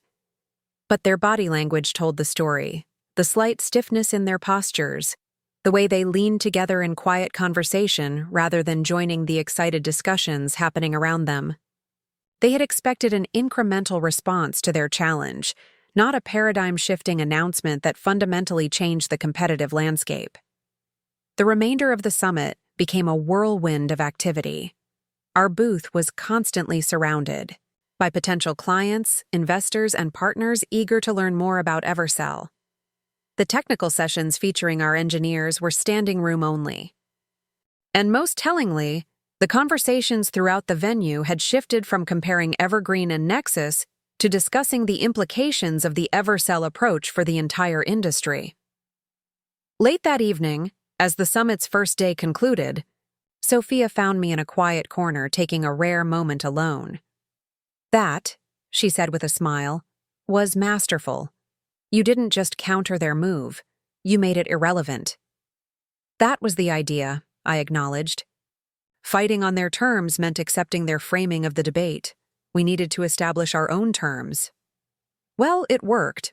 I've spoken with at least a dozen investors today who are questioning Nexus's relevance given what you've announced. One called it yesterday's compromise in tomorrow's market. I allowed myself a small smile. That has a nice ring to it. "Daniel looked like he'd swallowed something unpleasant during your presentation," she added. "Your father was harder to read, but he left immediately afterward without speaking to anyone." "They'll regroup and respond," I cautioned. "This isn't over yet." "No," she agreed, "but the momentum has shifted decisively. And in this industry, momentum is everything." She was right. By the summit's conclusion 2 days later, Evergreen had secured commitments from 12 major organizations for the Early Adopter Program, more than tripling our initial target. Our stock price had surged 18%, and industry publications were featuring headlines like "Evergreen redefines sustainable storage" and "Evercell, game changer or industry revolution." More telling was the change in how Nexus was being portrayed. Before the summit, they had been positioned as the pragmatic, market-friendly alternative to Evergreen's idealistic approach. Now, they were increasingly described as a transitional technology, a stepping stone to the truly sustainable future represented by solutions like Evercell. The victory wasn't without costs. The accelerated development timeline for Evercell would strain our resources and create significant technical challenges. The public commitments we had made raised expectations that would be difficult to meet. And Daniel and my father, having been so publicly outmaneuvered, would likely respond with even more aggressive tactics. But as I returned to Evergreen's headquarters after the summit, looking at the energized teams working with renewed purpose, I knew we had made the right choice. We had reclaimed the narrative, re-established our leadership position, and most importantly, reinforced the vision that had driven me to found Evergreen in the first place. That evening, alone in my office, I received a text message from an unknown number. "Impressive move today. But remember, the game is just beginning. First to market isn't always last standing. D." I didn't respond. Daniel's message was predictable.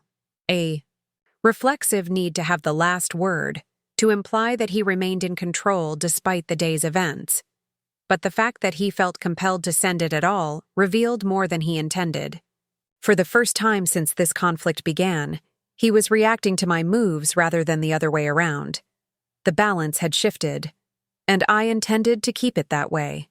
The success of the Clean Energy Summit had given Evergreen a decisive advantage in the industry narrative. For the next several weeks, we rode a wave of positive coverage and renewed investor interest. The Early Adopter Partnership Program had expanded to 15 major organizations, each committing significant resources to implementing Evercell technology in their operations. Our stock had stabilized at its higher valuation, and the cloud of uncertainty that Nexus's launch had created was largely dissipated. But beneath this apparent victory, I harbored realistic concerns. We had made bold promises about Evercell's capabilities and timeline, committing to commercial availability within 12 months. The prototype had demonstrated the core technology successfully, but scaling from laboratory success to mass production involved countless engineering challenges we were still working to solve. Jason's R&D team was working around the clock, their progress impressive but not miraculous. In our weekly technical reviews, he was careful to highlight both breakthroughs and persistent obstacles. The electrode degradation issue is proving stubborn, he explained during one particularly tense meeting. We've improved cycle life by 30% since the summit, but we're still not at the performance metrics we promised for the commercial version. What's the timeline for resolving it? I asked. He exchanged glances with his lead engineer before answering. Conservatively, 3 to 4 months. Optimistically, we might have a solution in 6 to 8 weeks, but that doesn't include testing time. I did the mental calculation. Even the optimistic timeline would put us dangerously close to our first milestone deliverables for the early adopter partners. A delay would not only damage our credibility, but potentially expose us to contractual penalties. We need to accelerate, I said firmly. What additional resources would help? It's not just a matter of resources, Jason cautioned. Some of these challenges require fundamental breakthroughs, not just more engineers working longer hours. Science has its own timeline.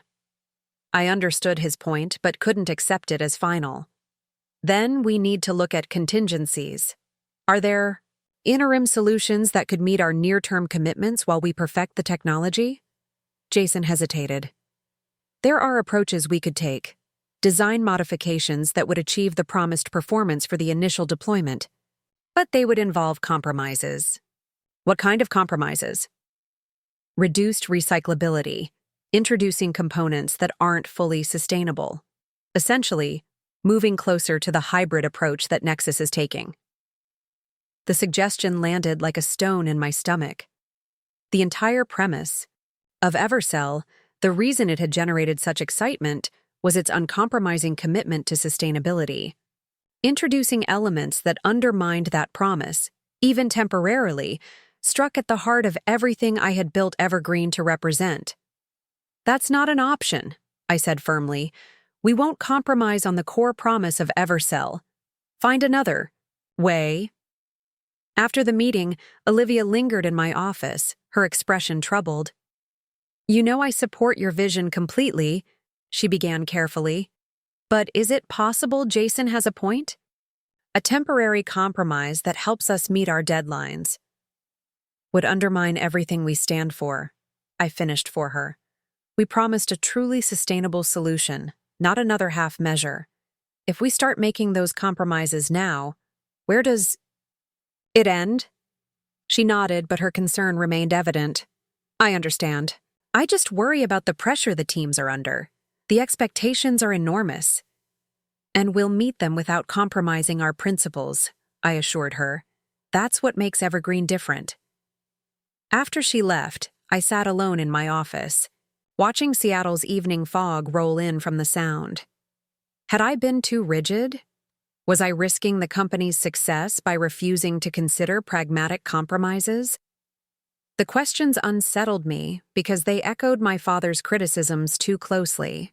For comfort. My phone rang. Sophia calling for our weekly update. How are things progressing with Evercell? She asked after our initial greetings. I hesitated, then decided on full transparency.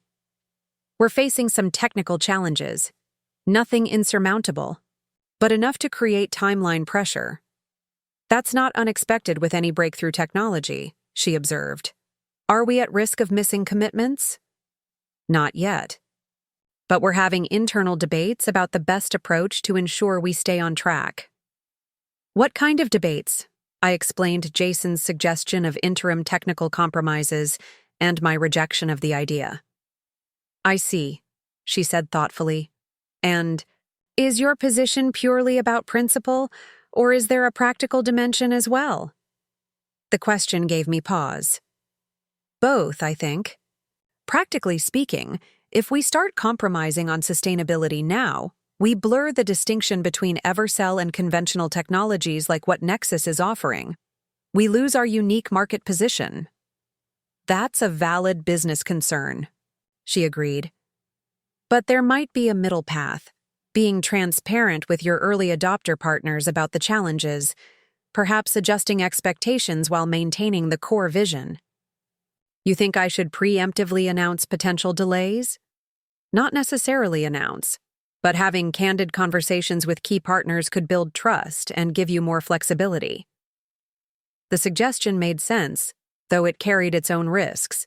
Revealing technical challenges could be interpreted as weakness, especially with Daniel and my father watching for any sign of vulnerability. I'll consider it, I promised.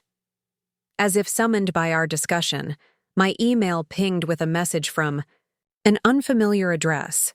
The subject line made my heart skip. Evercell Technical Assessment, Confidential. The message was brief. Rebecca, thought you should see the attached analysis of Evercell's current technical limitations. This is circulating among certain investors. A friendly warning. TR.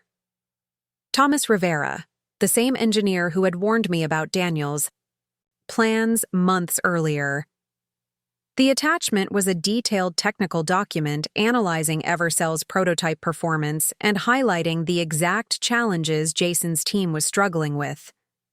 More concerning, it included specific predictions about our likely timeline delays and suggestions that we would eventually be forced to compromise on our sustainability claims. The document's existence was alarming enough. The accuracy of its information was truly disturbing. Someone with intimate knowledge of our R&D progress was sharing confidential details with outside parties, presumably including Daniel and my father. I forwarded the email to Marcus with an urgent request to investigate the potential source of the leak. Then I called Jason. We have a security problem, I told him, explaining the document I had received. Someone on the R&D team is sharing detailed information about our technical challenges. There was a long silence before he responded. I hate to say this, but I'm not entirely surprised. Daniel has been reaching out to several of our engineers with job offers at Nexus, significantly above market compensation, equity packages, the works. Why am I just hearing about this now? The engineers who told me about it did so in confidence. They weren't considering the offers, but they were concerned about colleagues who might be. I've been planning to discuss it with you this week. We need to identify the source immediately, I insisted, and implement additional security protocols for all technical documentation. I'll handle it, Jason promised. But Rebecca, the existence of this leak doesn't change the reality of the challenges described. If investors are already aware of our technical hurdles, we may need to reconsider our strategy for addressing them. He was right, of course. The leak had changed the calculation. If key investors were already aware of our challenges, maintaining absolute silence about them no longer protected us from market uncertainty.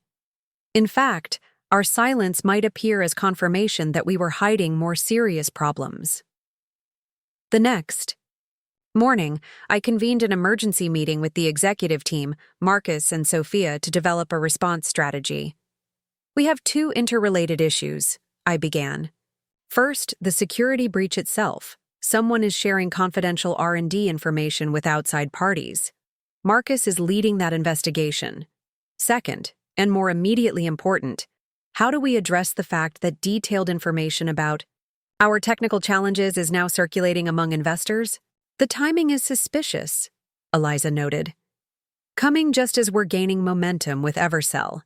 This has Daniel's fingerprints all over it. Regardless of the source, Raymond said, we need to control the narrative. If we say nothing, rumors will fill the vacuum, potentially causing more damage than the truth. Sophia nodded. I agree. The question isn't whether to address it, but how directly and with what messaging. After extensive discussion, we settled on a strategy. I would reach out personally to our early adopter partners and key investors to acknowledge the specific challenges we were facing, frame them as normal aspects of breakthrough innovation, and reaffirm our commitment to meeting our performance promises without compromising on sustainability. Simultaneously, Eliza would prepare messaging for broader market communication that emphasized the ambitious nature of Evercell's goals and our transparent approach to achieving them. The strategy carried risks, but silence seemed more dangerous, now that the information was already circulating. By taking control of the narrative, we could at least ensure that our perspective framed the conversation. Over the next 2 days, I conducted a marathon of video calls and meetings with our most critical stakeholders. The reactions varied from concerned to surprisingly supportive. Our largest utility partner, who had extensive experience with technology development, actually expressed appreciation for the transparency. We've been down this road with other innovations, their CTO told me. The ones that worry me are those where the developers won't acknowledge challenges until they've become crises. This kind of openness builds confidence, not erodes it. Not all responses were as positive. 2 potential investors who had been close to committing decided to pause for further technical evaluation.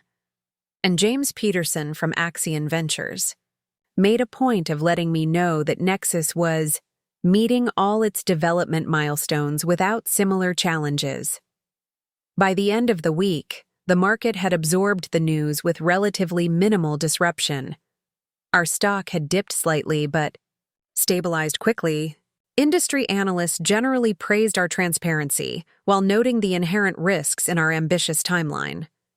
Overall, we had weathered the immediate storm better than I had feared. The investigation into the source of the leak proved more challenging. Marcus and our IT security team implemented enhanced protocols for all technical documentation and communications, but identifying the specific source remained elusive. Several engineers had access to the information that had been leaked, and all denied involvement when questioned. The following Tuesday, I received another unexpected message, this time from my father, requesting a meeting at his office. After our last encounter and the technical leak that had his influence written all over it, I was inclined to refuse. But curiosity won out. What new angle was he pursuing? His office at Nexus Energy Systems occupied the top floor of a downtown high-rise, the decor a calculated display of established success, all dark wood, leather, and impressive views. It was designed to project exactly the image he had always valued: power, tradition, solidity. Thank you for coming, he said as his assistant showed me in. I appreciate you making the time. Let's skip the pleasantries, I suggested, taking a seat across from his imposing desk. Why am I here, Dad? He studied me for a moment, then nodded as if confirming something to himself. I've been reflecting on our situation, Rebecca. This competition between Evergreen and Nexus has become more destructive than I anticipated. For both companies, for the market, and especially for our family.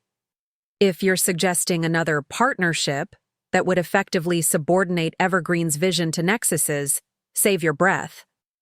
I'm not, he said, surprising me. I'm suggesting something more fundamental, a truce. I raised an eyebrow, skeptical but curious. What kind of truce? One that acknowledges the reality of our positions. Evergreen and Nexus are pursuing different approaches to energy storage, serving different market segments with different priorities. There's room for both visions to succeed without actively undermining each other. That's a significant change, in perspective from someone who recently tried to force me out of my own company because my vision was supposedly too limited. He sighed, rubbing his forehead tiredly. "I may have been hasty in my assessment of your approach.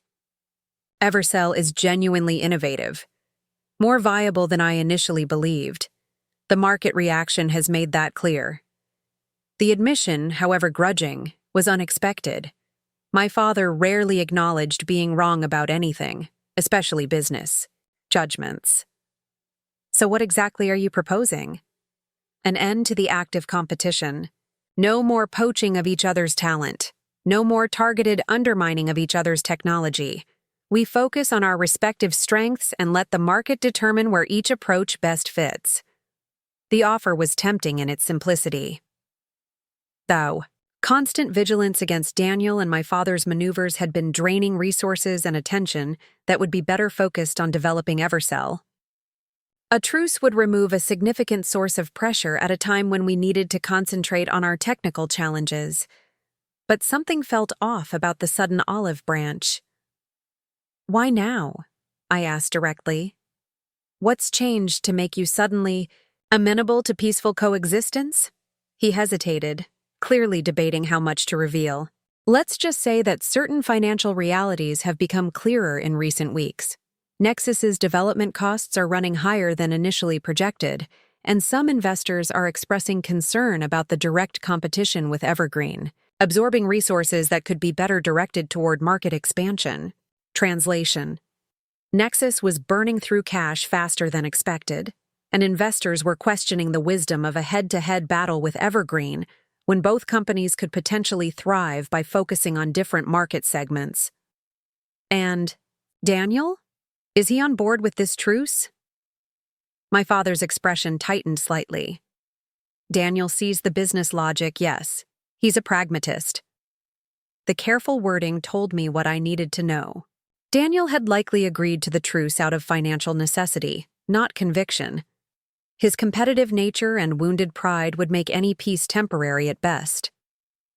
"I'll need to discuss this with my board and executive team," I said, neither accepting nor rejecting the offer outright. "And I'd want any agreement formalized in writing, with specific provisions and consequences for violations." "Of course," he agreed quickly. "Marcus and our legal team can work out the details." As I stood to leave, he added, "Rebecca, despite everything, I hope you know I am proud of what you've built. Even when we've disagreed on approach, I've never doubted your capabilities." The words should have meant something. They were, after all, the acknowledgement I had sought from him for years. But they came too late, tainted by all that had transpired between us. I nodded politely but offered no warm response. "I'll be in touch about the truce proposal," I said instead. Back at Evergreen, I convened a small group consisting of Sophia, Marcus, and Olivia to discuss my father's unexpected offer. "It's suspicious," Olivia said immediately. "After everything they've done, why would they suddenly want peace?" "Financial pressure, according to Walter," I explained. "Nexus is burning cash faster than expected, and their investors are questioning the wisdom of a direct battle with us." Marcus nodded thoughtfully. "That aligns with what I've heard through industry channels. Their development costs are rumored to be significantly over budget." "Even if that's true," Sophia cautioned, "we need to consider whether this truce benefits Evergreen strategically. What would we gain, and what would we potentially lose?" It was the right question. A truce would certainly reduce the immediate pressure on our teams and eliminate some of the market uncertainty created by the aggressive competition. It would allow us to focus fully on solving Evercell's technical challenges without constantly looking over our shoulders for Daniel's next move. But it would also provide Nexus with breathing room to stabilize their financial situation and refine their technology. The current trajectory had Evergreen gaining momentum while Nexus struggled. A truce might interrupt that dynamic at a critical moment. "There's another angle to consider," Marcus added. "If we enter formal negotiations for this truce, we gain access to certain information about Nexus's operations and strategy that could be valuable regardless of whether an agreement is ultimately reached." It was a pragmatic perspective, if somewhat Machiavellian. But after all that Daniel and my father had done, pragmatism seemed appropriate. I'm inclined to pursue negotiations, I decided finally, not because I trust their intentions, but because the process itself provides strategic advantages. And if we can actually establish enforceable boundaries between our operations, that's a genuine benefit to Evergreen. Over the next 2 weeks, legal teams from both companies worked to draft a non-aggression agreement that would establish clear boundaries and consequences. The process was revealing in itself. Nexus's lawyers pushed hard for provisions that would restrict Evergreen's marketing claims about sustainability advantages, while resisting similar limitations on their own messaging. They sought broad prohibitions on hiring from each other's companies, but requested special exceptions for strategic roles. Each negotiation point provided insight into their priorities and concerns. Most tellingly, they seemed particularly anxious to establish restrictions on approaching each other's investors and strategic partners, a clear indication that their financial position was indeed vulnerable. Meanwhile, Evergreen's internal situation was evolving positively. Jason's R&D team had made a breakthrough on the electrode degradation issue, improving cycle life significantly without compromising sustainability. We were still behind our original timeline, but the gap was closing faster than anticipated. More encouragingly, our transparent approach with early adopter partners had yielded unexpected benefits. 2 partners had offered their own engineering resources to collaborate on specific technical challenges, bringing fresh perspectives and expertise that accelerated our progress.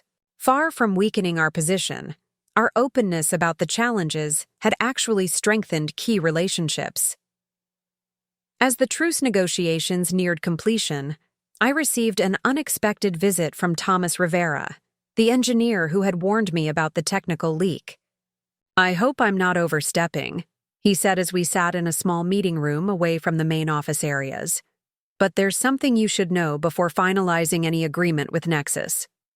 "I appreciate your previous warning," I said. "What's your concern now?" "Nexus is in worse financial shape than they're letting on," he explained. "A former colleague who joined them recently confided that they're struggling to meet payroll. The technical progress they've been claiming publicly is largely smoke and mirrors. They've hit fundamental obstacles with their hybrid approach that they can't seem to solve." "Why tell me this?" I asked, genuinely curious about his motivation. "Because I believe in what you're trying to build," he said simply. "And because I think Walter and Daniel are using these truce negotiations to buy time while they seek emergency funding, or, more likely, prepare for an acquisition offer." "Acquisition? Who would acquire them in their current state?" "That's the interesting part," Rivera continued. "There are rumors that global energy conglomerate is interested, not for Nexus's technology, but for their market position and potential to neutralize Evergreen's disruptive approach. Global Energy Conglomerate was one of the largest traditional energy companies in the world, with vast resources but a poor record on environmental innovation. If they acquired Nexus, they would gain a foothold in sustainable energy storage while potentially using their market power to marginalize truly revolutionary approaches like Evercell. "Do you have any evidence of these discussions?" I asked.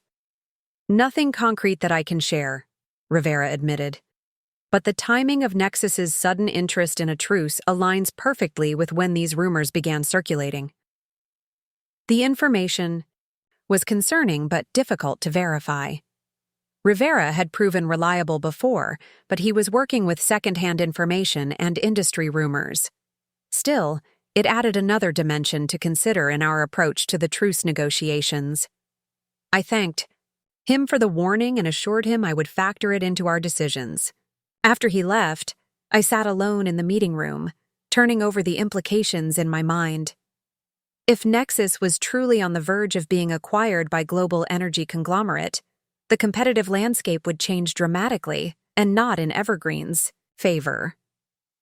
The question was what to do with this uncertain information. Should we accelerate the truce negotiations to establish protective boundaries before any acquisition, or should we withdraw from negotiations entirely, focusing instead on strengthening Our market position while Nexus was vulnerable? It was the kind of strategic decision that would have significant long-term consequences for Evergreen, for the sustainable energy storage market, and for my own vision of transforming how the world approached energy technology. That evening, I called an emergency meeting with Sophia, Marcus, and my executive team to share Rivera's warning and discuss our options. The debate was extensive and sometimes heated, with passionate arguments on both sides. If there's even a possibility of global energy conglomerate entering the picture, we need to protect ourselves with a formal agreement now, Raymond argued. Their resources could fundamentally change the competitive dynamic. Or we use this moment of Nexus's weakness to press our advantage, Eliza countered. Accelerate our marketing, approach their key clients, and establish Evercell as the definitive future before any acquisition can be completed. Jason offered a third perspective. What if we consider a more radical approach? If Nexus is truly in financial distress, have we explored the possibility of acquiring them ourselves? The suggestion was startling in its audacity. Evergreen acquiring Nexus would be a dramatic reversal of the power dynamic that Daniel and my father had tried to establish. It would bring their technological resources under our control and eliminate the threat of global energy conglomerate entering the market through acquisition. But it would also mean working with the very people who had tried to undermine me, absorbing a company culture built on compromises I had rejected, and potentially diluting Evergreen's clear vision with Nexus's hybrid approach. Even if it were financially possible, Marcus cautioned, the cultural integration would be extraordinarily challenging, and Daniel and Walter would fight any such attempt with everything they have. Unless they have no choice, Raymond suggested. If their financial situation is as dire as Rivera indicates, they might prefer Evergreen's acquisition to bankruptcy or a fire sale to a traditional energy company. The discussion continued late into the night, each option examined from multiple angles, the potential risks and benefits carefully weighed. By midnight, we had narrowed to 3 potential strategies, each with compelling arguments in its favor. As the meeting finally concluded, Olivia caught me in the hallway outside. "What are you thinking?" she asked quietly. "You've been unusually reserved during the debate." I sighed, feeling the weight of the decision pressing on me. "I'm thinking about what Evergreen truly stands for, about the vision that started all of this. And I'm wondering which path best serves that vision, not just in the short term, but for the future we're trying to build. And what conclusion are you reaching?" "That's the thing," I admitted. "For the first time since this all began, I'm genuinely uncertain about the right move. Each option offers a kind of victory, but each also requires compromise in ways I hadn't anticipated." She nodded sympathetically. "You know, when you founded Evergreen, you told me that the hardest part wouldn't be the technology or the funding. It would be maintaining integrity of vision when faced with practical pressures. I think this is that moment." She was right. This wasn't just a strategic business decision. It was a moral crossroads for Evergreen and for me personally. The path I chose now would define not just our competitive position, but the very nature of what we were building and why. As I drove home that night, Seattle's lights reflecting off the rain-slick streets, I found myself thinking not about market share or technological advantages, but about purpose, about the difference between winning a battle and achieving a mission, about what true success would mean in the context of the vision that had driven me to start Evergreen in the first place. By morning, I knew what we needed to do. It wouldn't be the easiest path or the most obviously advantageous in conventional business terms, but it would be true to the core principles that made Evergreen worth fighting for in the first place.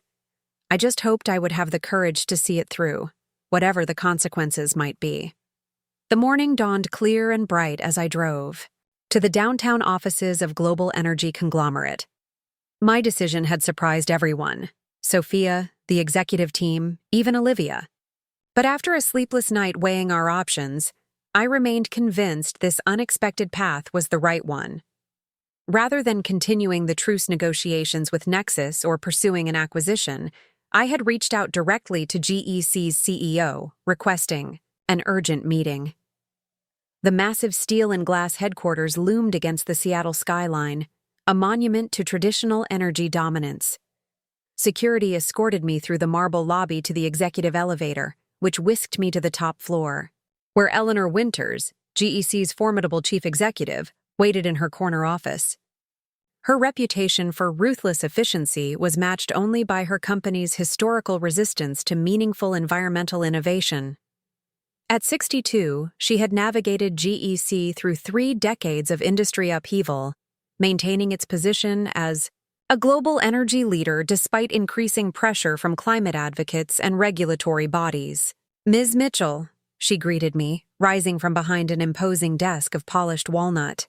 "This is unexpected. Our companies aren't typically on speaking terms." "Circumstances change," I replied, accepting her handshake and the offered chair. "I understand you're in acquisition discussions with Nexus Energy Systems."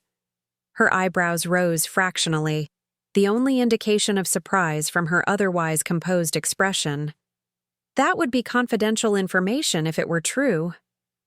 "And yet, here we are," I said, maintaining steady eye contact.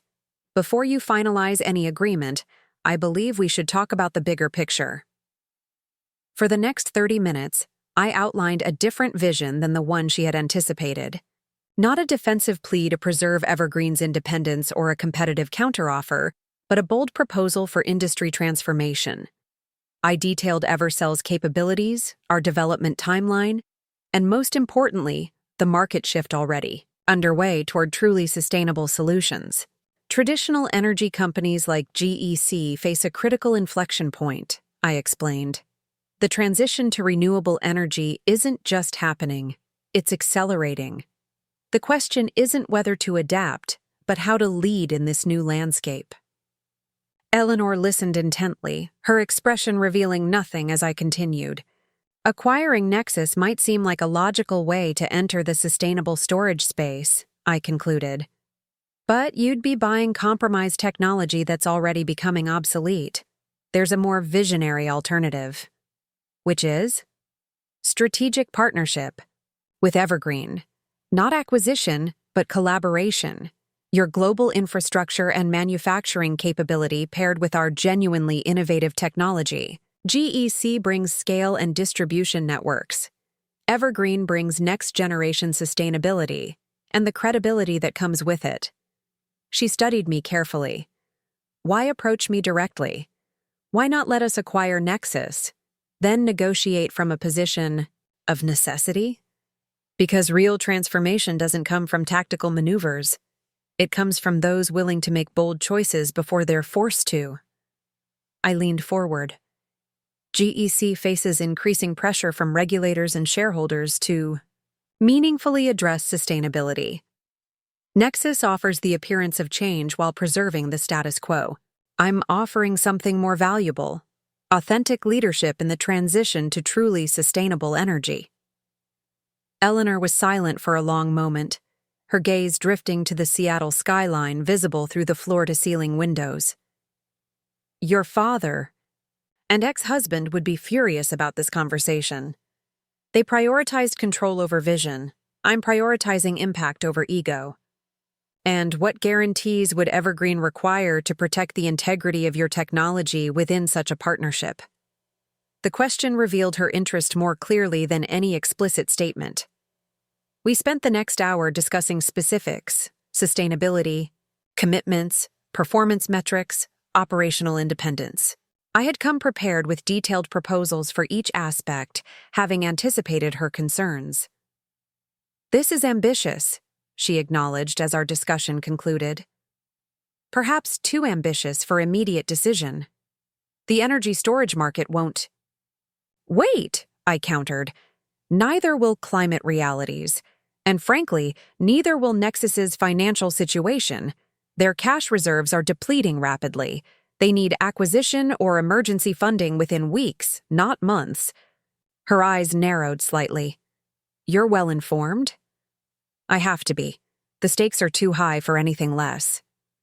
She stood, signaling the end of our meeting. I need to consult with my board. You'll have our response within 3 days. I appreciate your consideration, I said, gathering my materials. But I should note that this conversation is exclusive to GEC. If we don't find alignment, I'll be exploring similar partnerships with other entities immediately. It wasn't an idle threat. Before approaching Eleanor, I had arranged preliminary discussions with 2 other potential partners as contingencies. But GEC offered the optimal combination of resources and market position to accelerate Evercell's global impact. As I left GEC's headquarters, my phone buzzed with a text from Olivia. Emergency at the office. Daniel and Walter just arrived unannounced. Demanding to see you. Jason is stalling them. So they had somehow learned about my meeting with Eleanor. Their information networks were impressive, if not surprising. I texted back. On my way. Don't tell them where I've been. The scene at Evergreen's headquarters was exactly as tense as I had expected. Daniel and my father had commandeered our main conference room, their expressions darkening as I entered. Negotiating with GEC behind our backs? Daniel demanded without preamble. While we're in the middle of truce discussions? How I conduct Evergreen's business isn't subject to your approval, Daniel, I replied calmly, setting my portfolio on the table. Not anymore. My father rose from his chair, his anger barely contained. Do you have any idea what you're doing? GEC will strip your technology for parts and discard everything that doesn't serve their immediate profit interests.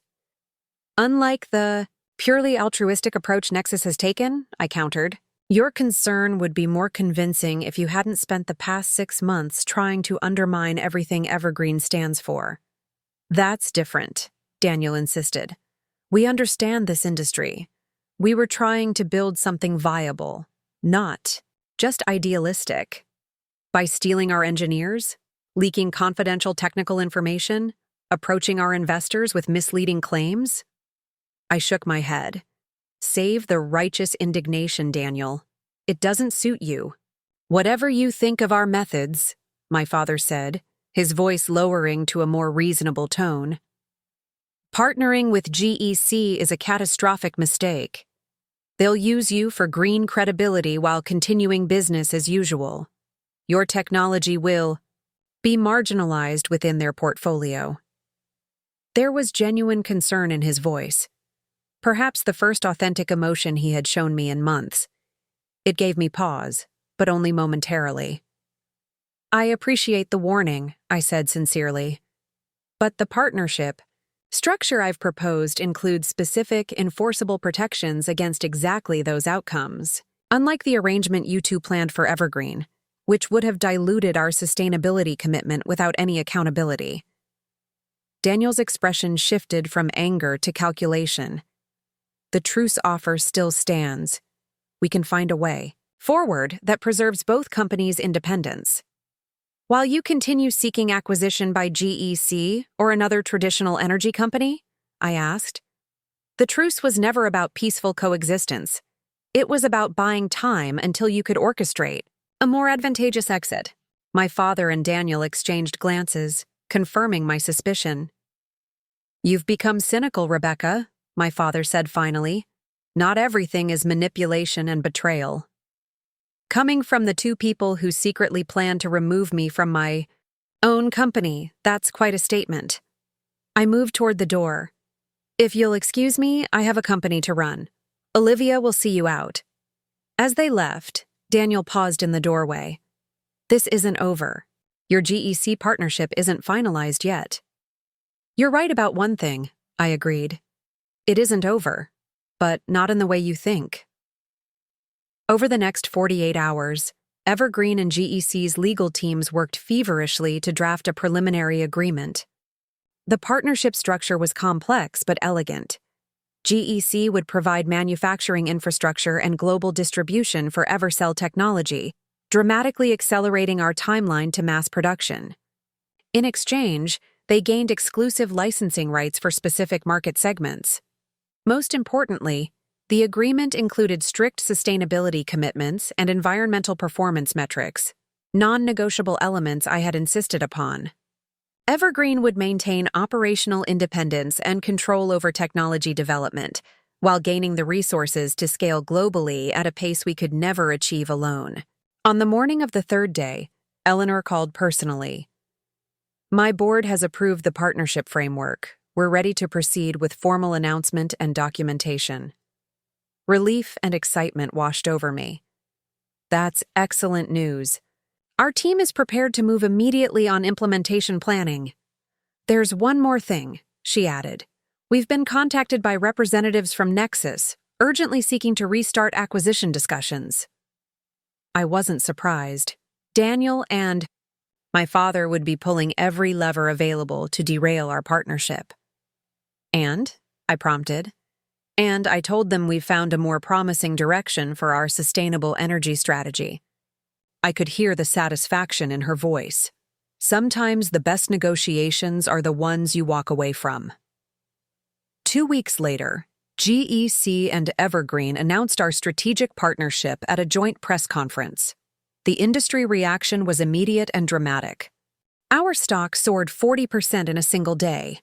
Analysts described the partnership as industry redefining and the clearest signal yet that genuine sustainability is the future of energy storage.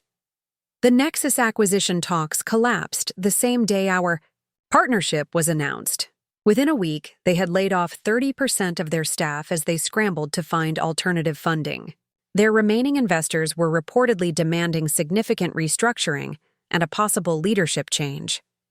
Daniel sent a scathing text the evening of our announcement. "You've betrayed everything we built together. This partnership makes a mockery of innovation independence.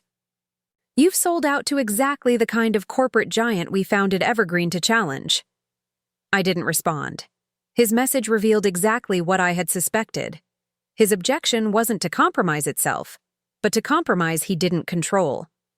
The T. Innovation independence he referenced had been nowhere in his plans to remove me from leadership. My father was more direct, calling me personally the day after the announcement. "You've handed control of your technology to a conglomerate that will inevitably water down your vision," he began without preamble. "Everything unique about Evergreen will be absorbed into GEC's corporate machinery. Actually, I've secured contractual guarantees that protect the integrity of our approach while gaining the resources to scale it globally," I replied. "The enforceable sustainability metrics and performance requirements are unprecedented for a partnership of this scale." "At what cost?" he demanded. "Your independence?" "No, Dad. At the cost of exactly what you and Daniel were willing to sacrifice. The purity of the original vision in exchange for faster market adoption." The silence that followed told me the point had landed. "The difference," I continued, "is that I negotiated this compromise openly, on my terms, with binding commitments to sustainability metrics. You and Daniel were planning to dilute our approach, behind closed doors, without accountability." "You think you've won?" he said finally, his voice strangely subdued. "This isn't about winning or losing. It's about maximizing impact. Sometimes that requires working with those you initially perceive as opponents, but who might be transformed by your vision. GEC isn't going to be transformed by anything except profit motive," he insisted. "Maybe, but they've committed hundreds of millions of dollars and their market reputation to scaling truly sustainable energy storage. Even if their motivations aren't perfectly aligned with mine, the impact of their involvement advances the mission that Evergreen was founded to pursue." After a moment, he said something I never expected to hear. "I hope you're right, Rebecca." The genuineness in his tone caught me off guard. Perhaps, beneath the power struggles and betrayal, some fragment of shared purpose remained. A mutual desire, however differently expressed, to create meaningful change in energy technology. "Thank you," I said simply. "I hope so, too." 6 months. Later, I stood on stage at Evergreen's manufacturing facility inauguration. The state-of-the-art complex, built with GEC's resources but operating under Evergreen's sustainability standards, would produce Evercell units at a scale we had once only dreamed of, meeting the exploding demand from utility companies, municipalities, and corporations worldwide. As I looked out at the assembled employees, investors, and partners, I spotted Olivia in the front row, the proud smile on her face reflecting the journey we had traveled together. Sophia sat nearby, her initial skepticism about the GEC partnership long since transformed into strategic support. Eleanor Winters stood to the side, her presence a testament to GEC's commitment to our shared vision. Notably absent were Daniel and my father. Nexus had ultimately been acquired, not by a major energy company, but by a private equity firm specializing in distressed assets. Their technology was being repurposed for niche applications, their grand vision of market dominance discarded in the reorganization. 5 years ago, Evergreen began with a simple belief, I told the crowd, that genuine sustainability and commercial success aren't opposing forces but complementary strengths.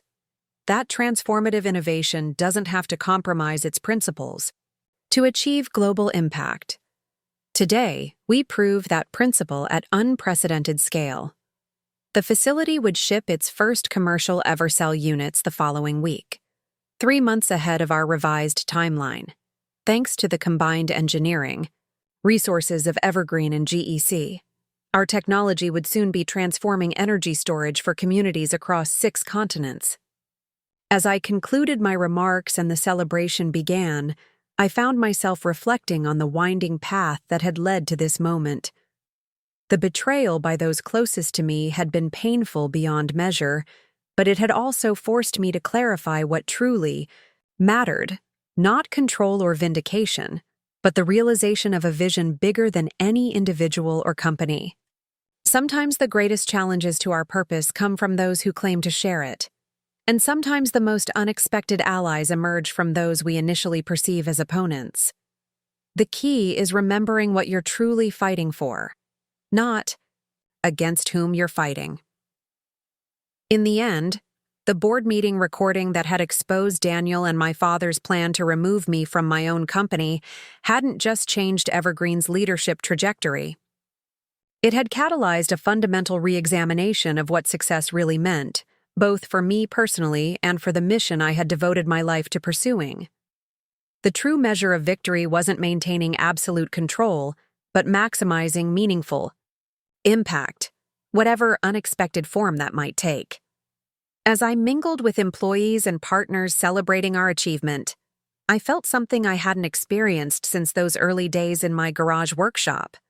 The pure, uncompromised joy of creating something that mattered. Not because it was mine alone, but because it belonged to something larger, a future worth building, regardless of the personal cost. Up next, you've got 2 more standout stories right on your screen. If this one hit the mark, you won't want to pass these up. Just click and check them out.